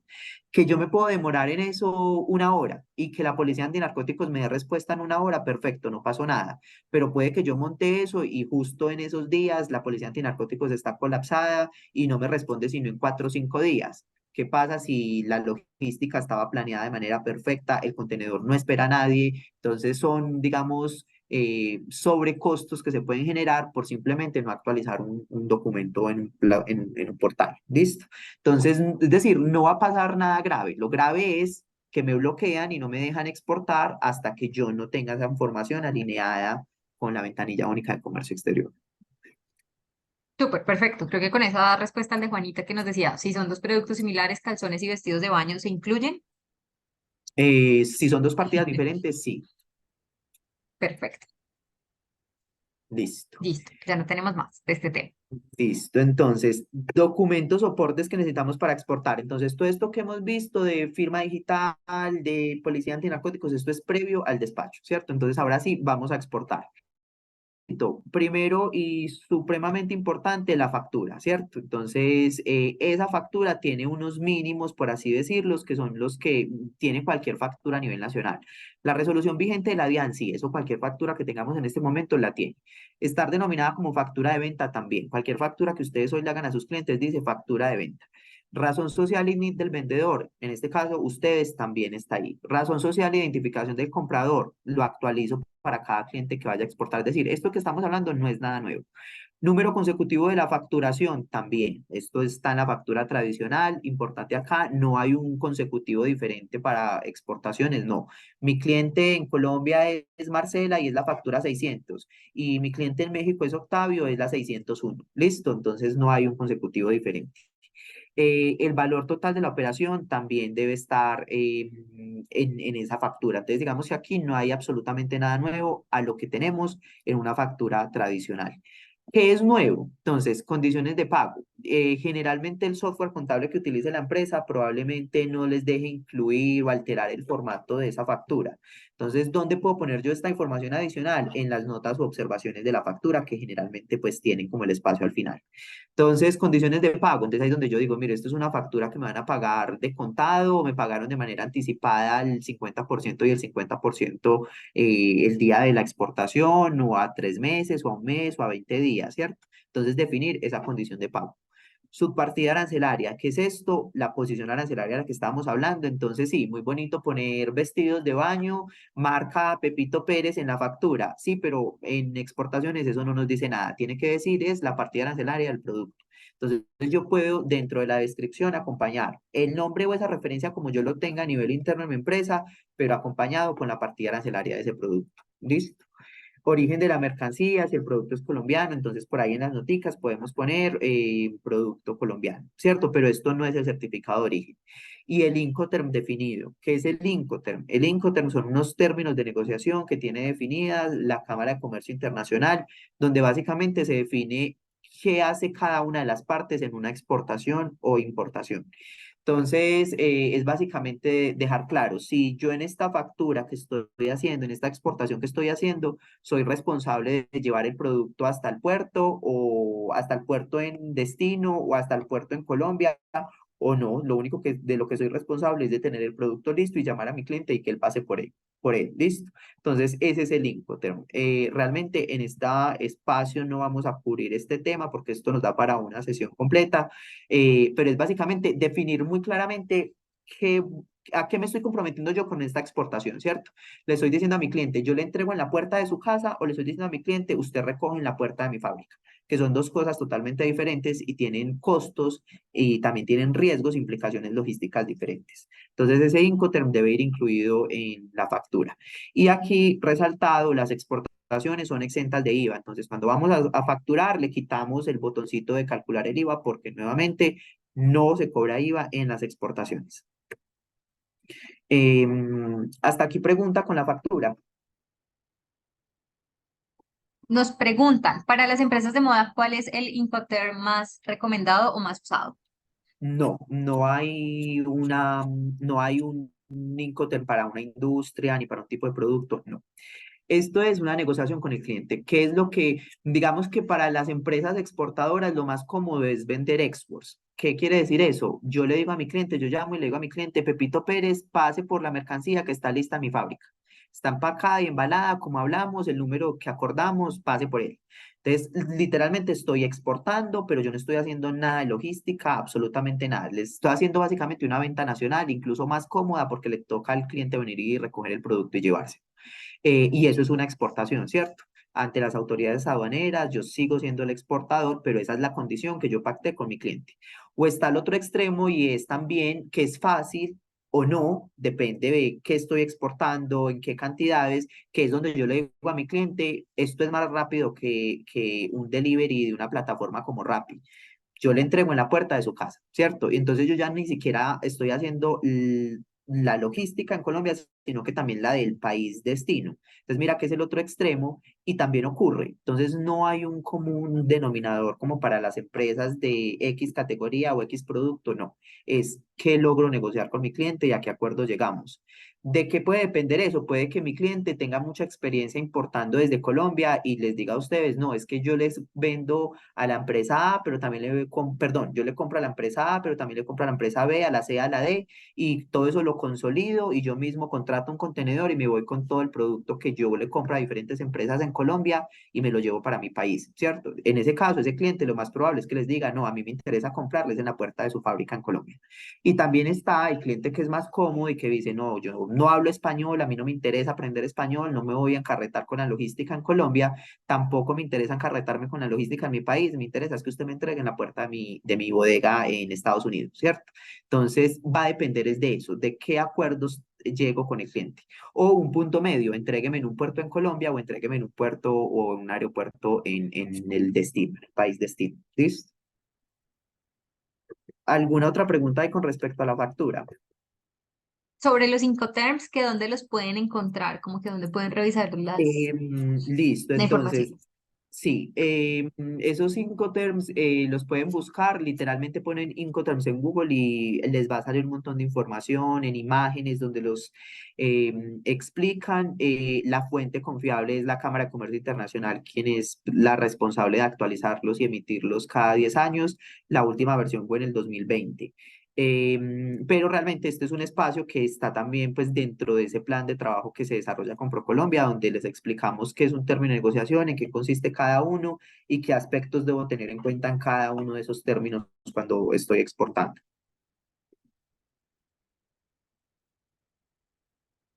¿Tenemos alguna otra pregunta, Marcela, con respecto a este tema? No, ya ahí, ay, mentira, sí, dame un segundito, acabo de leer una que se me subió. Si solo exportamos a través de tráfico, pues tal, es el mismo formato de factura. Em, Sino que es que digamos que no hay un formato, es que debería llevar, ¿cierto? Entonces, esto que tenemos en la parte izquierda, sí, eso que tenemos en la parte izquierda, si se fijan bien, es lo que tiene cualquier factura independientemente del software contable que ustedes tengan. Dice la resolución de la DIAN, dice el consecutivo, está la información mía como exportador o como proveedor de ese producto, está la información de quien me está comprando. Entonces, digamos que aquí no hay nada nuevo, independientemente al software que yo utilice. ¿Qué es nuevo y que yo puedo agregar es, yo para venderle, digamos, a una tienda multimarca en Colombia, yo no le digo, mire, esta blusa es la partida arancelaria 6520. No, yo no le digo eso, yo le digo blusa, referencia, no sé qué, ¿cierto? Entonces, eso sí es nuevo. ¿Por qué? Porque es que yo ya no estoy hablando a nivel nacional, sino que le estoy hablando a una aduana de otro país y que eventualmente sobre ese producto que yo estoy enviando es que me van a cobrar un impuesto. Entonces, ahí sí necesito ese código. Entonces, eso sí es nuevo y lo puedo incluir dentro de las notas o si pues puedo incluirlo dentro del formato de la factura, perfecto, pero la realidad es que pues yo no conozco algún formato que te permita tener un modelo de factura diferente para exportación, sino que toca ajustarla a ese que se tenga establecido. ¿Listo? Súper. Y nos preguntan si de pronto tengan un modelo de factura que les puedan compartir de ejemplo, o es más lo que tú dices que es como una factura normal. Ah, bueno, Sí, no, este es de una ah, lista de no. empaque, Ujú, pero no, es decir, un modelo de factura es la factura que ustedes tengan ujú, en este momento o que ustedes utilicen para venderle a cualquier cliente. Esa factura, si la revisan y chequean, hacen como el checklist de esta parte izquierda, con seguridad la tienen toda. Es decir, tienen absolutamente todo esto, ¿cierto? Aparece el consecutivo, dice está la factura 500, la 501, ¿cierto? Aparece toda esa información. ¿Qué es nuevo? Esto. Y esto simplemente tengo que agregarlo en las notas o en los espacios que me quede, digamos, el espacio en los espacios en los campos donde yo pueda incluir esta información, ¿cierto? Entonces, ¿qué Incoterms? El origen de la mercancía, cuál es su partida arancelaria y condición de pago. Generalmente esto puede ir en las notas y la subpartida va y comparte el espacio con la descripción de la mercancía. Pero realmente no es como un modelo diferente, sin embargo, sí puedo mirar si tenemos como un modelo de factura electrónica, perdón, de factura de exportaciones donde puedan de pronto revisar y hacer ese checklist también. Pero la realidad es que casi que el formato ya está definido y por eso está definido por los proveedores de software contable. Entonces hay Alegra, Sigo y otros software contables que ya está ese formato, ¿cierto? Y ese es el formato que ustedes como empresa cada uno tienen y es sobre el cual deben trabajar. perfecto. Ya no tenemos más preguntas del tema. Listo. Otro documento que debe acompañar, digamos, entonces esa lista de documentos cuando vamos a exportar, lista de empaque. ¿Qué es la lista de empaque? La lista de empaque es una radiografía de la factura que yo diseño como yo quiera, ¿cierto? En un Excel, en un Word, como yo quiera lo diseño, simplemente es que sea esa radiografía o esa foto con zoom de la factura. Entonces yo en la factura digo, mire, yo estoy exportando 500 pares de botas a Estados Unidos. En la lista de empaque yo digo, mire, yo estoy exportando 500 pares de botas, pero esos 500 pares de botas van en 5 cajas, cada caja con 100 unidades, cada caja mide 20 por 30 por 45 y pesa tantos kilogramos. Esa es la lista de empaque, ¿listo? Donde yo estoy de alguna manera describiendo y dando indicaciones de cómo estoy enviando mi producto. Esto me sirve para dos cosas. Uno, para hacer trazabilidad de los envíos que yo estoy haciendo y dos, por materia de seguridad, que luego no me llame a mí la policía antinarcóticos y me diga, ay Alejandro, es que de las 6 cajas que enviaste con las botas hay una que está contaminada con X sustancia. Entonces yo digo, no, yo nunca envié 6 cajas, yo desde el principio dije que enviaba 500 pares de zapatos, de botas en mi factura y que en la lista de empaque esos 500 pares de botas van en 5 cajas que pesan tanto, que miden tanto, hay una caja que no es mía y que yo no reporté y que no cumple con estas características. Listo. Entonces, súper importante la lista de empaque en ese caso. No hay un modelo nuevamente, sino que es el que ustedes diseñen y tengan y pueden buscar, digamos, modelos de listas de empaque también en Internet. Declaración juramentada. Esta declaración juramentada, esto es en caso de que el producto vaya a aplicar algún certificado de origen. Entonces, básicamente, yo desglosando cuál es el origen de los insumos de los productos con los cuales estoy fabricando otro producto para ser exportado. Ejemplo, para yo fabricar esta camisa que tengo puesta, necesito tela, hilo, botón, ¿cierto? Entonces es desglosar cada uno de esos insumos, de dónde provienen y en qué proporción forman el conjunto que es el producto terminado. Nuevamente, esto es cuando yo vaya a solicitar certificados de origen o aplicar algún beneficio en cuanto a exportaciones, Plan Vallejo y todo este tipo de incentivos que se tienen para facilitar el comercio. Certificados de origen, pero ojo acá, esta declaración juramentada y el certificado de origen no son obligatorios, es decir, si yo no cumplo con el certificado de origen, pues yo puedo exportar, simplemente no cumplo con el origen, pero puedo exportar y por ende no llevo un certificado de origen. Ahora sí, el certificado de origen. Entonces, ese certificado de origen es un documento que de alguna manera me permite a mí acceder a un beneficio arancelario a la hora de importar el producto. Entonces, técnicamente, este beneficio es más para la parte importadora, que puede que sea pues directamente el cliente o si yo soy quien está asumiendo, digamos, eventualmente tareas logísticas en el país destino, pues me benefician a mí también, pero finalmente todos estos son costos que se trasladan al cliente. Entonces, palabras más, palabras menos. Si para yo comercializar una camiseta en Estados Unidos me dice el TLC, el Tratado de Libre Comercio que tiene Colombia con Estados Unidos, que Estados Unidos le cobra a todo el mundo el 20% de arancel para esa partida arancelaria, para esa camiseta en particular. Pero si viene de Colombia, le cobra 0% de arancel. Es decir, si yo quiero aplicar a ese 0%, necesito un certificado de origen. Y ese certificado de origen, pues no basta con querer aplicar, sino con cumplir la norma de origen que tiene Estados Unidos para ese producto puntualmente. Entonces, en eso consiste ese certificado de origen, en entender esa norma. Ese es un trabajo que se hace realmente muy de la mano con el agente de aduana, como les explicaba al principio. Él es el abogado, quien conoce la norma y finalmente me ayuda a identificar si cumplo o no cumplo con ese certificado de origen. Y ya con ese certificado de origen yo puedo solicitar que me apliquen esa tarifa preferencial, ¿cierto? O que le apliquen esa tarifa preferencial a mi cliente a la hora de nacionalizar ese producto. Dentro de los certificados de origen tenemos dos tipos de certificados. Hay unos que son autocertificados. ¿Qué quiere decir eso?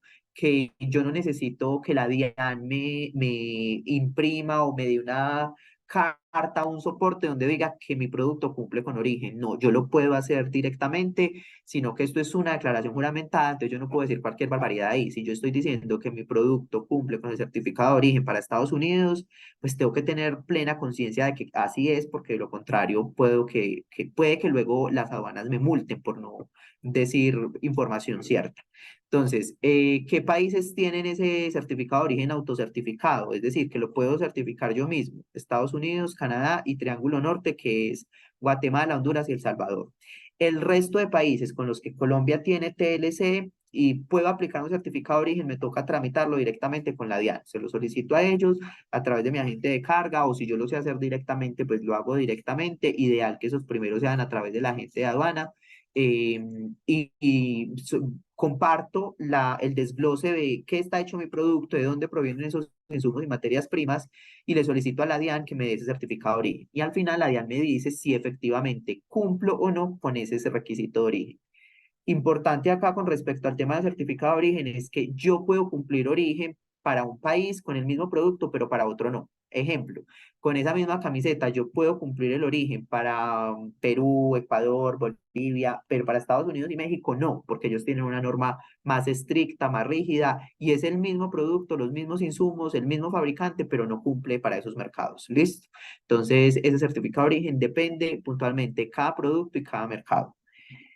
Dentro de esos documentos que necesitamos, entonces también está el documento de transporte. Ese documento de transporte es o la guía aérea cuando hacemos una exportación aérea y quien me la entrega es la aerolínea o mi agente de carga, o un BL cuando yo lo que hago es una exportación marítima y me lo comparte la naviera o mi mismo agente de carga, o una carta de porte internacional cuando lo que estoy haciendo es una exportación terrestre. ¿Listo?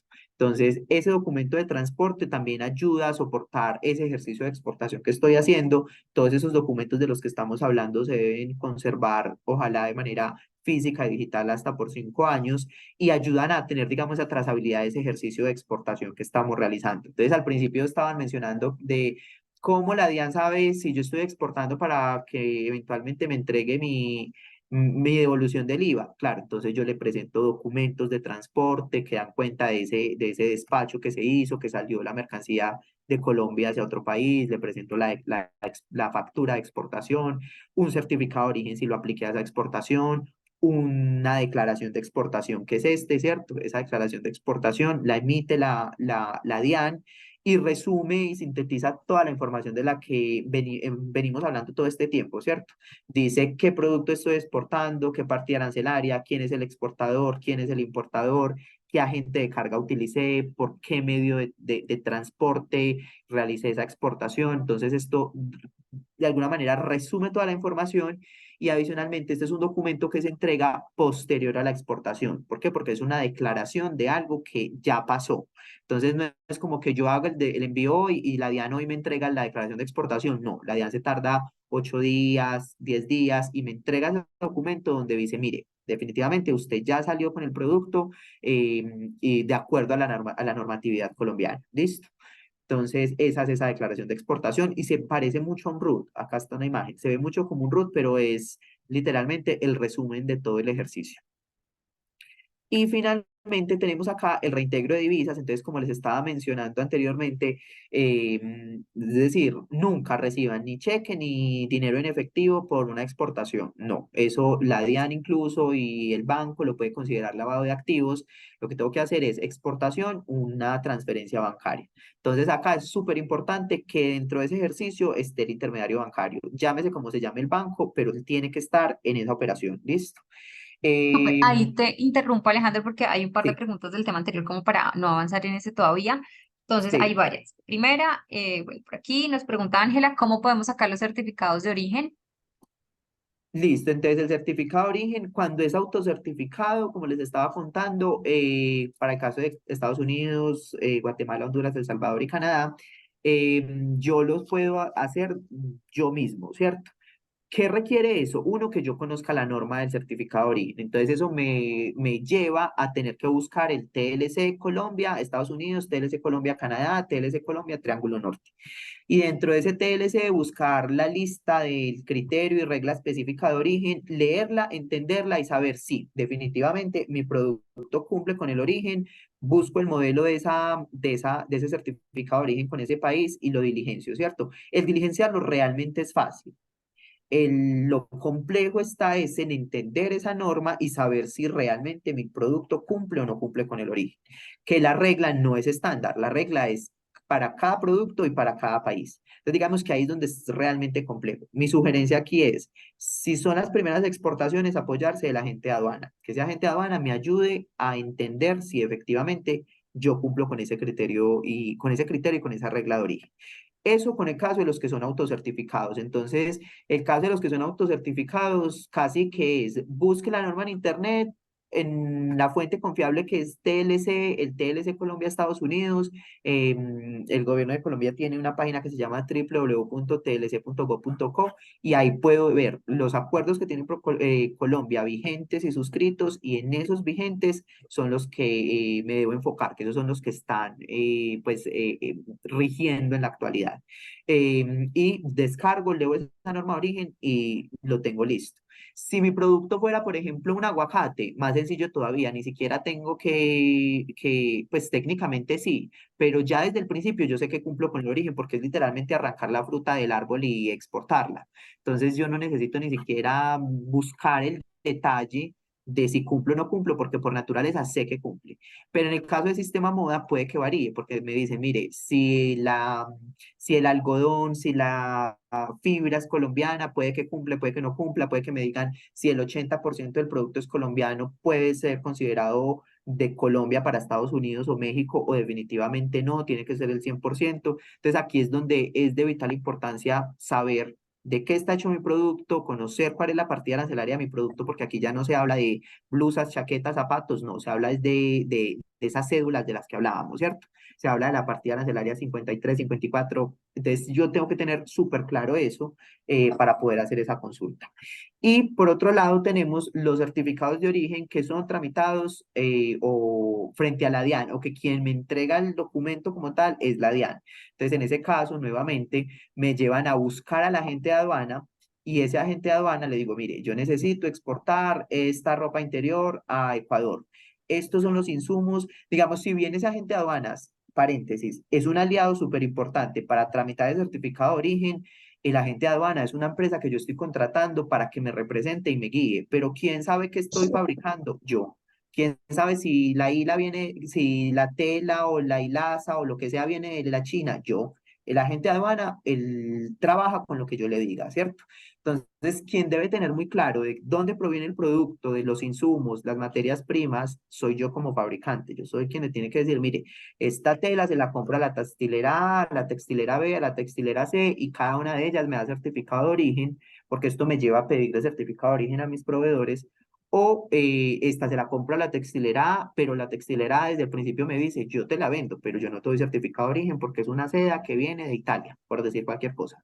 Entonces, lo que tengo que tener yo muy claro en esos casos es, de qué está hecho mi producto, tocarle la puerta a esa gente de aduana que me ayude a entender esa norma, que me ayude a presentar esa declaración juramentada a la DIAN y la DIAN eventualmente me entrega ese certificado de origen. ¿Listo?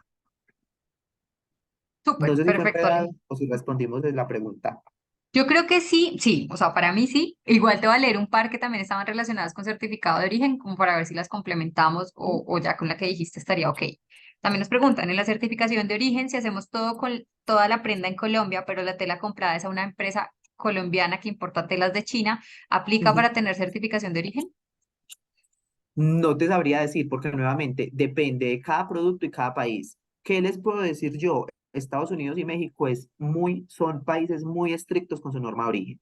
Entonces ellos no basta con que todo sea confeccionado en Colombia, con que el 80% sea colombiano, no, ellos quieren que sea 100% colombiano o que lo que no sea colombiano se lo compren a ellos, se lo compre a Estados Unidos o se lo compre a México en cada uno de esos ejercicios, ¿cierto? Y hay otros países que son más lapsos y ellos dicen, no, a mí no me importa si las materias primas son de China, de Taiwán, de la India, si se confecciona en Colombia, yo considero que es colombiano. O si el 50% es colombiano, para mí es colombiano. Entonces depende puntualmente cada país, cada producto para saber si aplicamos o no aplicamos. Entonces, digamos que en ese caso no les sabría decir si cumple o no cumple y la verdad es que tampoco soy el más experto en el tema de certificados de origen. Ahí digamos que la fuente más importante es ese agente de aduana. Súper, perfecto. Y nos pregunta Miguel, ¿qué tan específica debe ser la declaración juramentada y los certificados de origen? Nosotros fabricamos calzado y la lista de elementos necesarios para fabricar un par son bastantes. ¿Hay que incluirlos ¿Mm? todos? Todos, absolutamente todos, porque todo forma un 100%. Entonces, y eso que, por ejemplo, puede que sean muchos, pero no lo veo tan complicado. En metalmecánica, por ejemplo, donde hablamos de un carro, de una máquina, ¿cierto? De un aparato, cada tornillo, cada arandela es un insumo y hay que desglosarlo, ponerlo en qué proporción. Es decir, ese tornillo es el qué por ciento del conjunto que es un carro o una máquina o lo que sea, y tengo que reportarlo, porque al final los acuerdos comerciales son los que me dicen, vea, si el 80% de los insumos o materias primas son colombianas, yo lo considero colombiano, o si el 20, o si el 10, o si el lo que sea. Y cada tornillo, cada hilo, cada botón cuenta. Súper, perfecto. Ya de este tema no tenemos más, Alejandro. Gracias. Entonces, listo, entonces esta parte, certificado de origen, declaración de exportación y reintegro de divisas, y vamos acá, estábamos hablando de que supremamente importante involucrar al banco, como se llame el banco, pero el banco que tenga la empresa es quien debe estar acá, digamos, mediando esa recepción de esas divisas. Súper importante también, si yo tengo una empresa que se llama Alejandro SAS, y tengo mi cuenta personal en mi banco, mi cuenta de ahorros. Y quien exportó fue mi empresa, a quien le deben pagar es a la cuenta de la empresa. No le pueden pagar a Alejandro, ni al gerente de la empresa, ni al contador, ni a otra persona, no, porque esa persona no exportó, quien exportó es la empresa. Entonces la trazabilidad debe ser súper clara. De lo contrario, pues la DIAN me puede multar a mí, uno, por recibir un dinero que yo no tengo cómo justificar, porque si yo le digo a la DIAN, no es que yo exporté, mire, esta es la declaración de exportación de mi empresa. No, usted no exportó, exportó su empresa y esa empresa tiene un tema diferente, pero usted que recibe el dinero me debe responder por este dinero que recibió sin justificación, por así decirlo. Y por otro lado, tiene la empresa que tiene una declaración de exportación, que la aduana, que la DIAN sabe que exportó porque estuvo auditando todo el proceso y que al final nunca recibió la declaración de las divisas, ¿cierto? Entonces también puede sancionar a la empresa por tener todos estos otros temas y nunca presentar esa declaración de esas divisas. Entonces la trazabilidad debe ser perfecta. Quien exporta es quien aparece en la declaración de exportación y es quien recibe el dinero en su cuenta bancaria. Entonces, muy importante involucrar siempre a ese actor, a ese agente, perdón, a ese intermediario bancario en esas operaciones.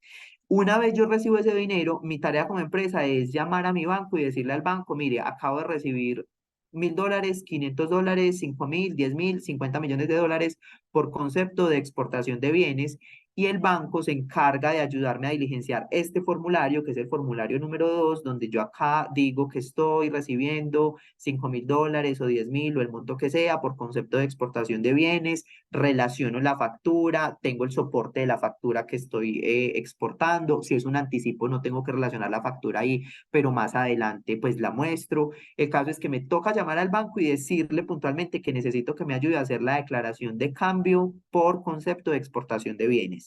El banco se encarga de ayudarme a diligenciar este formulario, me entrega una copia a mí y luego ese banco tiene la responsabilidad de presentarlo al Banco de la República y el Banco de la República a la DIAN. Entonces la DIAN, es decir, todos los caminos llegan a Roma, todos los caminos nos llevan a la DIAN. A la DIAN le debo notificar que soy exportador, a la DIAN le debo solicitar que me devuelva el IVA por concepto de exportación de bienes, la DIAN emite la declaración de exportación, la DIAN emite en caso de que aplique el certificado de origen y a la DIAN llega la declaración de cambio y reintegro de divisas por ese concepto. Entonces, la DIAN tiene trazabilidad de toda la operación y por eso siempre debe estar alineada, debe tener trazabilidad. Entonces, no puedo tener una factura de que exportó Alejandro, pero la plata le llegó a la cuenta de otra persona, otra empresa, y tengo una declaración de exportación a nombre de otra empresa. ¿Listo? Entonces, ahí todo tiene que estar alineado porque pues la DIAN es la entidad que controla y audita todas estas operaciones.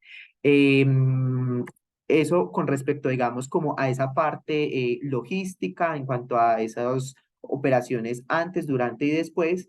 Y ya digamos aquí para terminar, importante el tema de contratos internacionales, sugerencia en caso de que ustedes, digamos, su propuesta o su oferta sean marcas, proteger esas marcas a nivel internacional porque es un activo como tal para la compañía.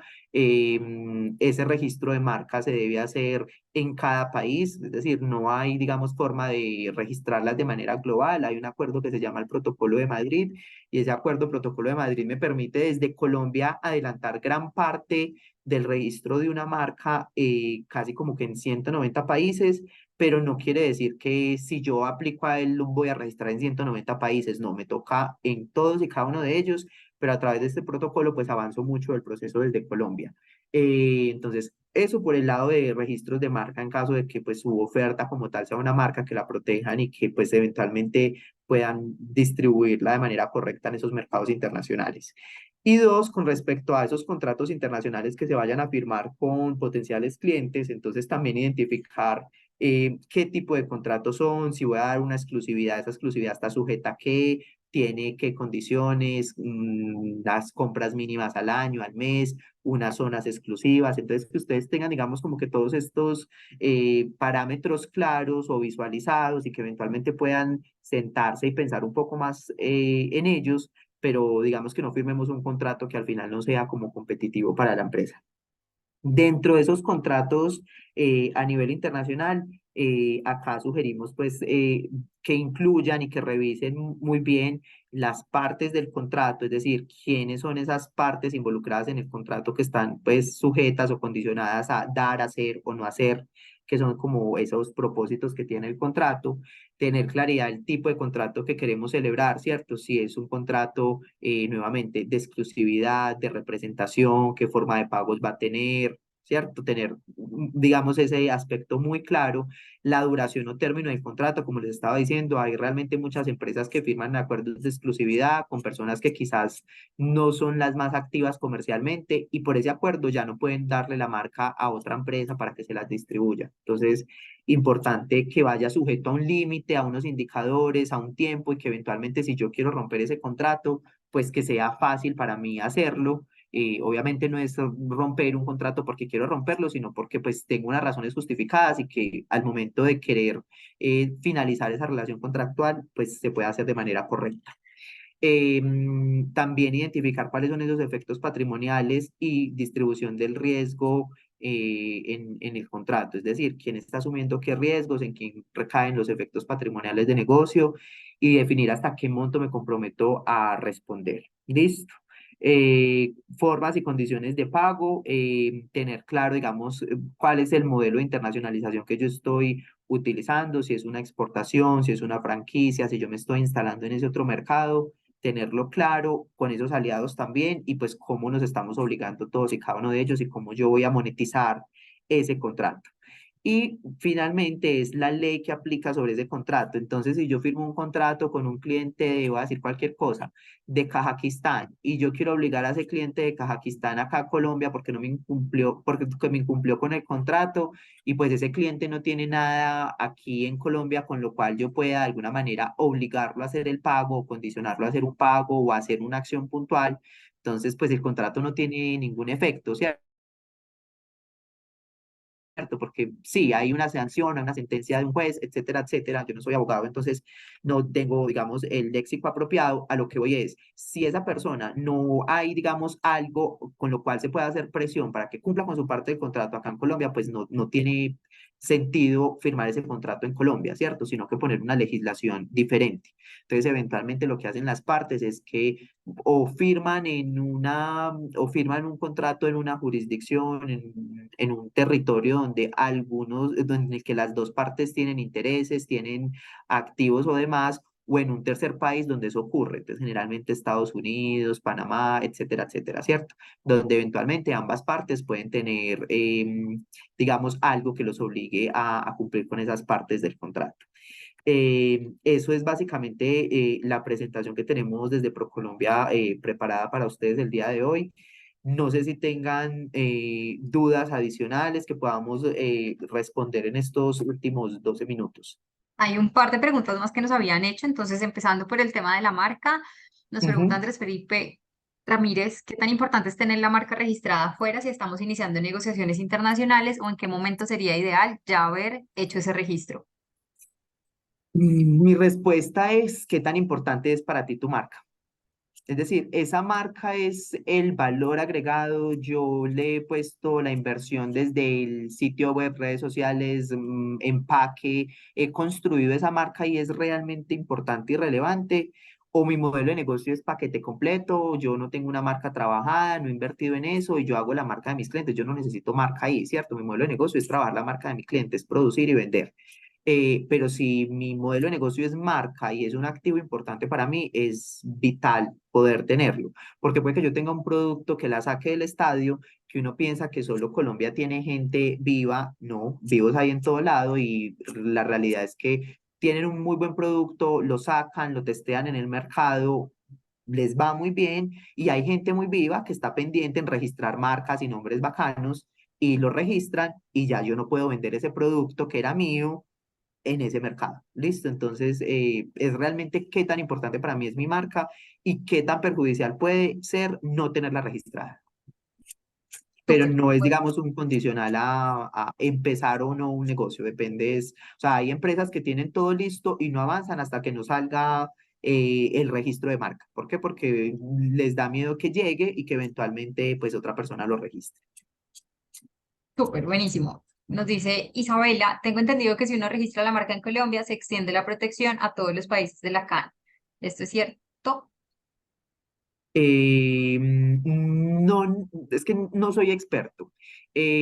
Aquí digamos que la fuente confiable es la Superintendencia de Industria y Comercio, la SIC. Sí sé que, por un lado, estos países de los que les estaba hablando del protocolo de Madrid, hay un trabajo avanzado, pues enormemente si yo quiero registrar esas marcas, y también sé que eventualmente hay unos beneficios adicionales para la CAN, pero no me atrevería a decirles que automáticamente con registrarla en Colombia ya está registrada en Perú y Canadá. Sé que sí hay unos beneficios y sé que ya se tiene gran parte del ejercicio avanzado, pero no quiero asegurarles que así es 100%. Les dejo la tarea para la SIC, que es la entidad competente. Listo, de una. Nos pregunta Ana, con relación a los formularios de declaración de cambio, hay unos códigos que se deben llenar. Esa información, ¿quién la debe suministrar? Esa información se las da el banco con el que ustedes trabajen. Básicamente es si estoy exportando, hay una para café, por ejemplo, hay otra para exportaciones no mineroenergéticas diferentes a café, hay otro código si es si me pagaron con una tarjeta de crédito, por ejemplo, o me pagaron pues con una transferencia bancaria. Entonces, esos datos todos se los ayuda a diligenciar el banco. Yo ahí lo que necesito como empresa exportadora es tener el número del banco, llamarlo y decirle, me acabaron de llegar $10.000, por concepto de exportación de bienes. Ya, pare de contar y ya él me va guiando y me va a hacer unas preguntas que es, ¿cuál es la factura? Pues yo ya tengo la factura a la mano, le digo, es la factura 500. Y ya, ¿cierto? Ese es el ejercicio, pero esos códigos se los ayuda a diligenciar el banco de acuerdo a lo que se presente en esa exportación. Súper. Y nos pregunta Natalia del mismo tema. ¿Hay otra fuente de información sobre los códigos que se utilizan en estas declaraciones? Nos ha pasado que la información que nos dio el mismo banco luego nos confirmaron que era incorrecta. Algo donde Pues validar como contra. el Banco de la República. El Banco de la República tiene los códigos que se deben utilizar para cada uno. Y pues digamos que en sí esa tarea es responsabilidad del banco, esa guía, que es nuevamente lo que estábamos hablando con el tema del certificado de origen y la gente de aduana, pero finalmente quien sabe que está exportando soy yo, quien sabe que se exportó soy yo. Entonces, entiendo la pregunta que eventualmente pues ellos también se pueden equivocar y muy chévere hacer, digamos, como el doble check con el Banco de la República. Ellos tienen directamente la lista de cuáles son esos códigos indicadores para operaciones cambiarias. Súper, listo. Por ahora ya no tenemos más preguntas. Yo de hecho le iba a decir a Dayana, Dayana es de ProColombia, ¿cierto? Si querías poner la Eh, cámara y presentarte. Creo que sí. no Yo la he sé visto en un par de si es sesiones. Dayana Bermúdez, pero si es, aquí está mi compañera. Y acá estoy, ¿me ven? Sí, Sí. allá te vemos. Sí, sí, No, sí. que estaba compartiendo algunas cositas de lo que habla Alejandro, entonces algunos links se los puse y les acabo de compartir un manual de marcas un poquito viejito, pero lo encontré acá con mis archivos. Es un manual que hizo ProColombia con ayuda de la Superintendencia de Industria y Comercio. Ella es como una ABC sobre el tema de registro de marca. Entonces echen un vistazo, vayan como a los apartados que consideren de importancia. Creo que tiene información de si usted quiere registrar su marca en México o en Estados Unidos o en otro país, a qué entidad deben, digamos, acudir. Entonces, para que, digamos, ahí como ayuda extra para lo que nos estaba contando Alejo. Súper, gracias, Daya. Súper No, con buenísimo. gusto. Y tú vas a acompañar como asesora a un par de nuestras empresas, ¿cierto? ¿O no? Sí, ¿O te pues estoy digamos que todo el comprometiendo? equipo Sí. acá en Bogotá y en Colombia en general tenemos a cargo algunas de las empresas. De hecho, pues ayer tuve la fortuna de estar en el uno a uno con Camila con una de las marcas. Y nada, pues ahí estaremos como para complementarnos como equipo en este proyecto pues, que ha adelantado Sandrita muy juiciosamente. Súper, Súper. mil gracias. Súper, no, buenísimo. Gracias, Dayana. Gracias, Alejo. Yo no sé si tengan más preguntas, ya de temas varios, aprovechar los últimos 5 minutos o si ya todo quedó claro. En términos de sesiones Recorderis, el 24 tenemos la siguiente con ProColombia y el 1 de noviembre la siguiente. Nos pregunta Andrés, ¿hay una página para revisar el costo de aranceles? No sé si ProColombia nos la puede enviar. Sí, hay varias. Por acá les voy a compartir en el chat una. Hay una particularmente pues que yo utilizo y me gusta mucho, se llama MacMap.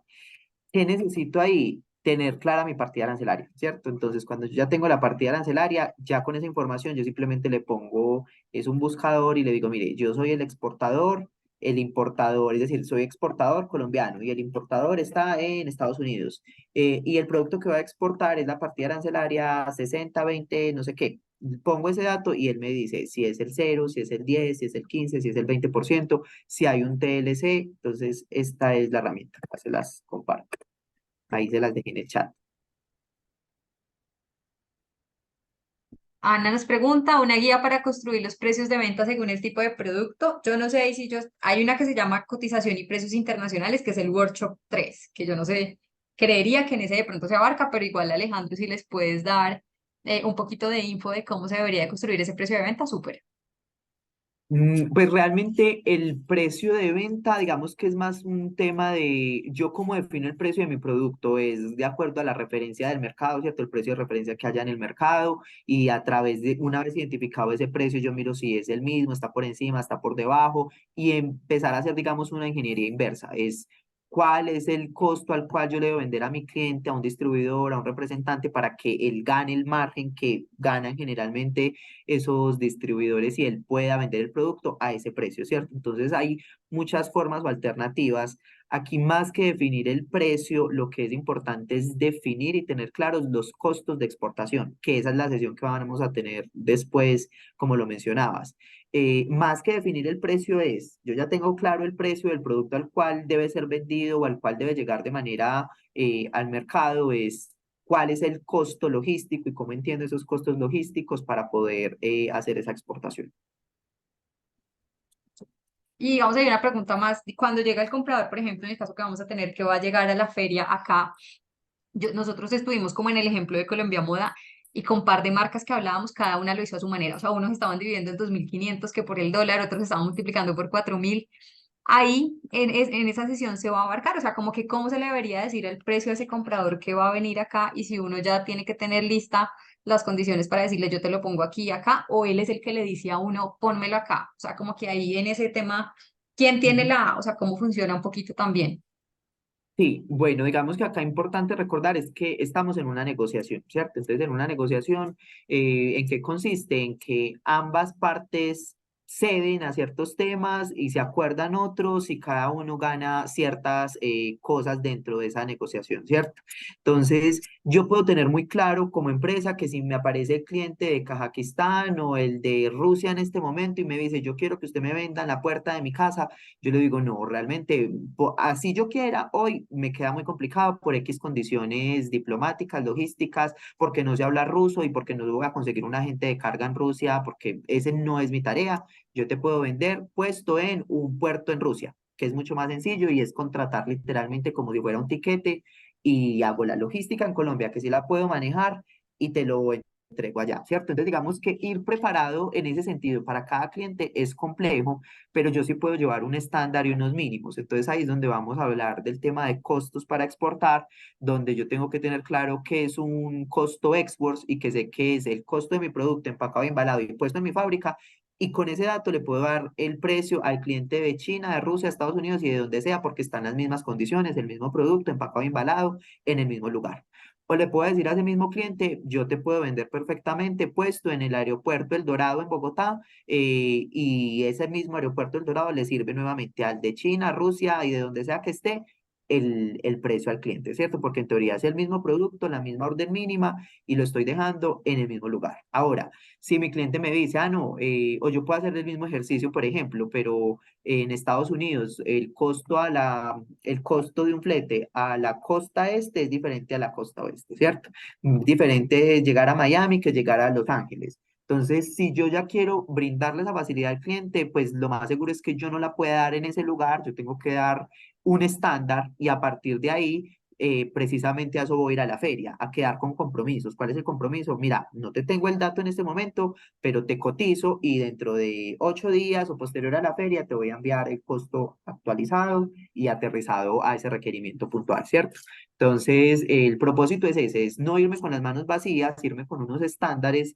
Entonces, el costo puesto en mi fábrica, el costo puesto en un puerto, un aeropuerto en Colombia. Y si quiero ser un poquitico más atrevido y decir, mire, la gran mayoría son clientes de México, entonces voy a averiguarme el flete hasta Ciudad de México y pare de contar. A mí nadie me va a garantizar que el cliente que voy a cerrar está en Ciudad de México, sino que está en Guadalajara, ¿cierto? Que puede que el flete sea diferente, pero sí me aterriza gran parte del ejercicio y ya simplemente quedar con ese compromiso para después de feria, después de la actividad comercial, cotizar y activar esos leads o esos contactos.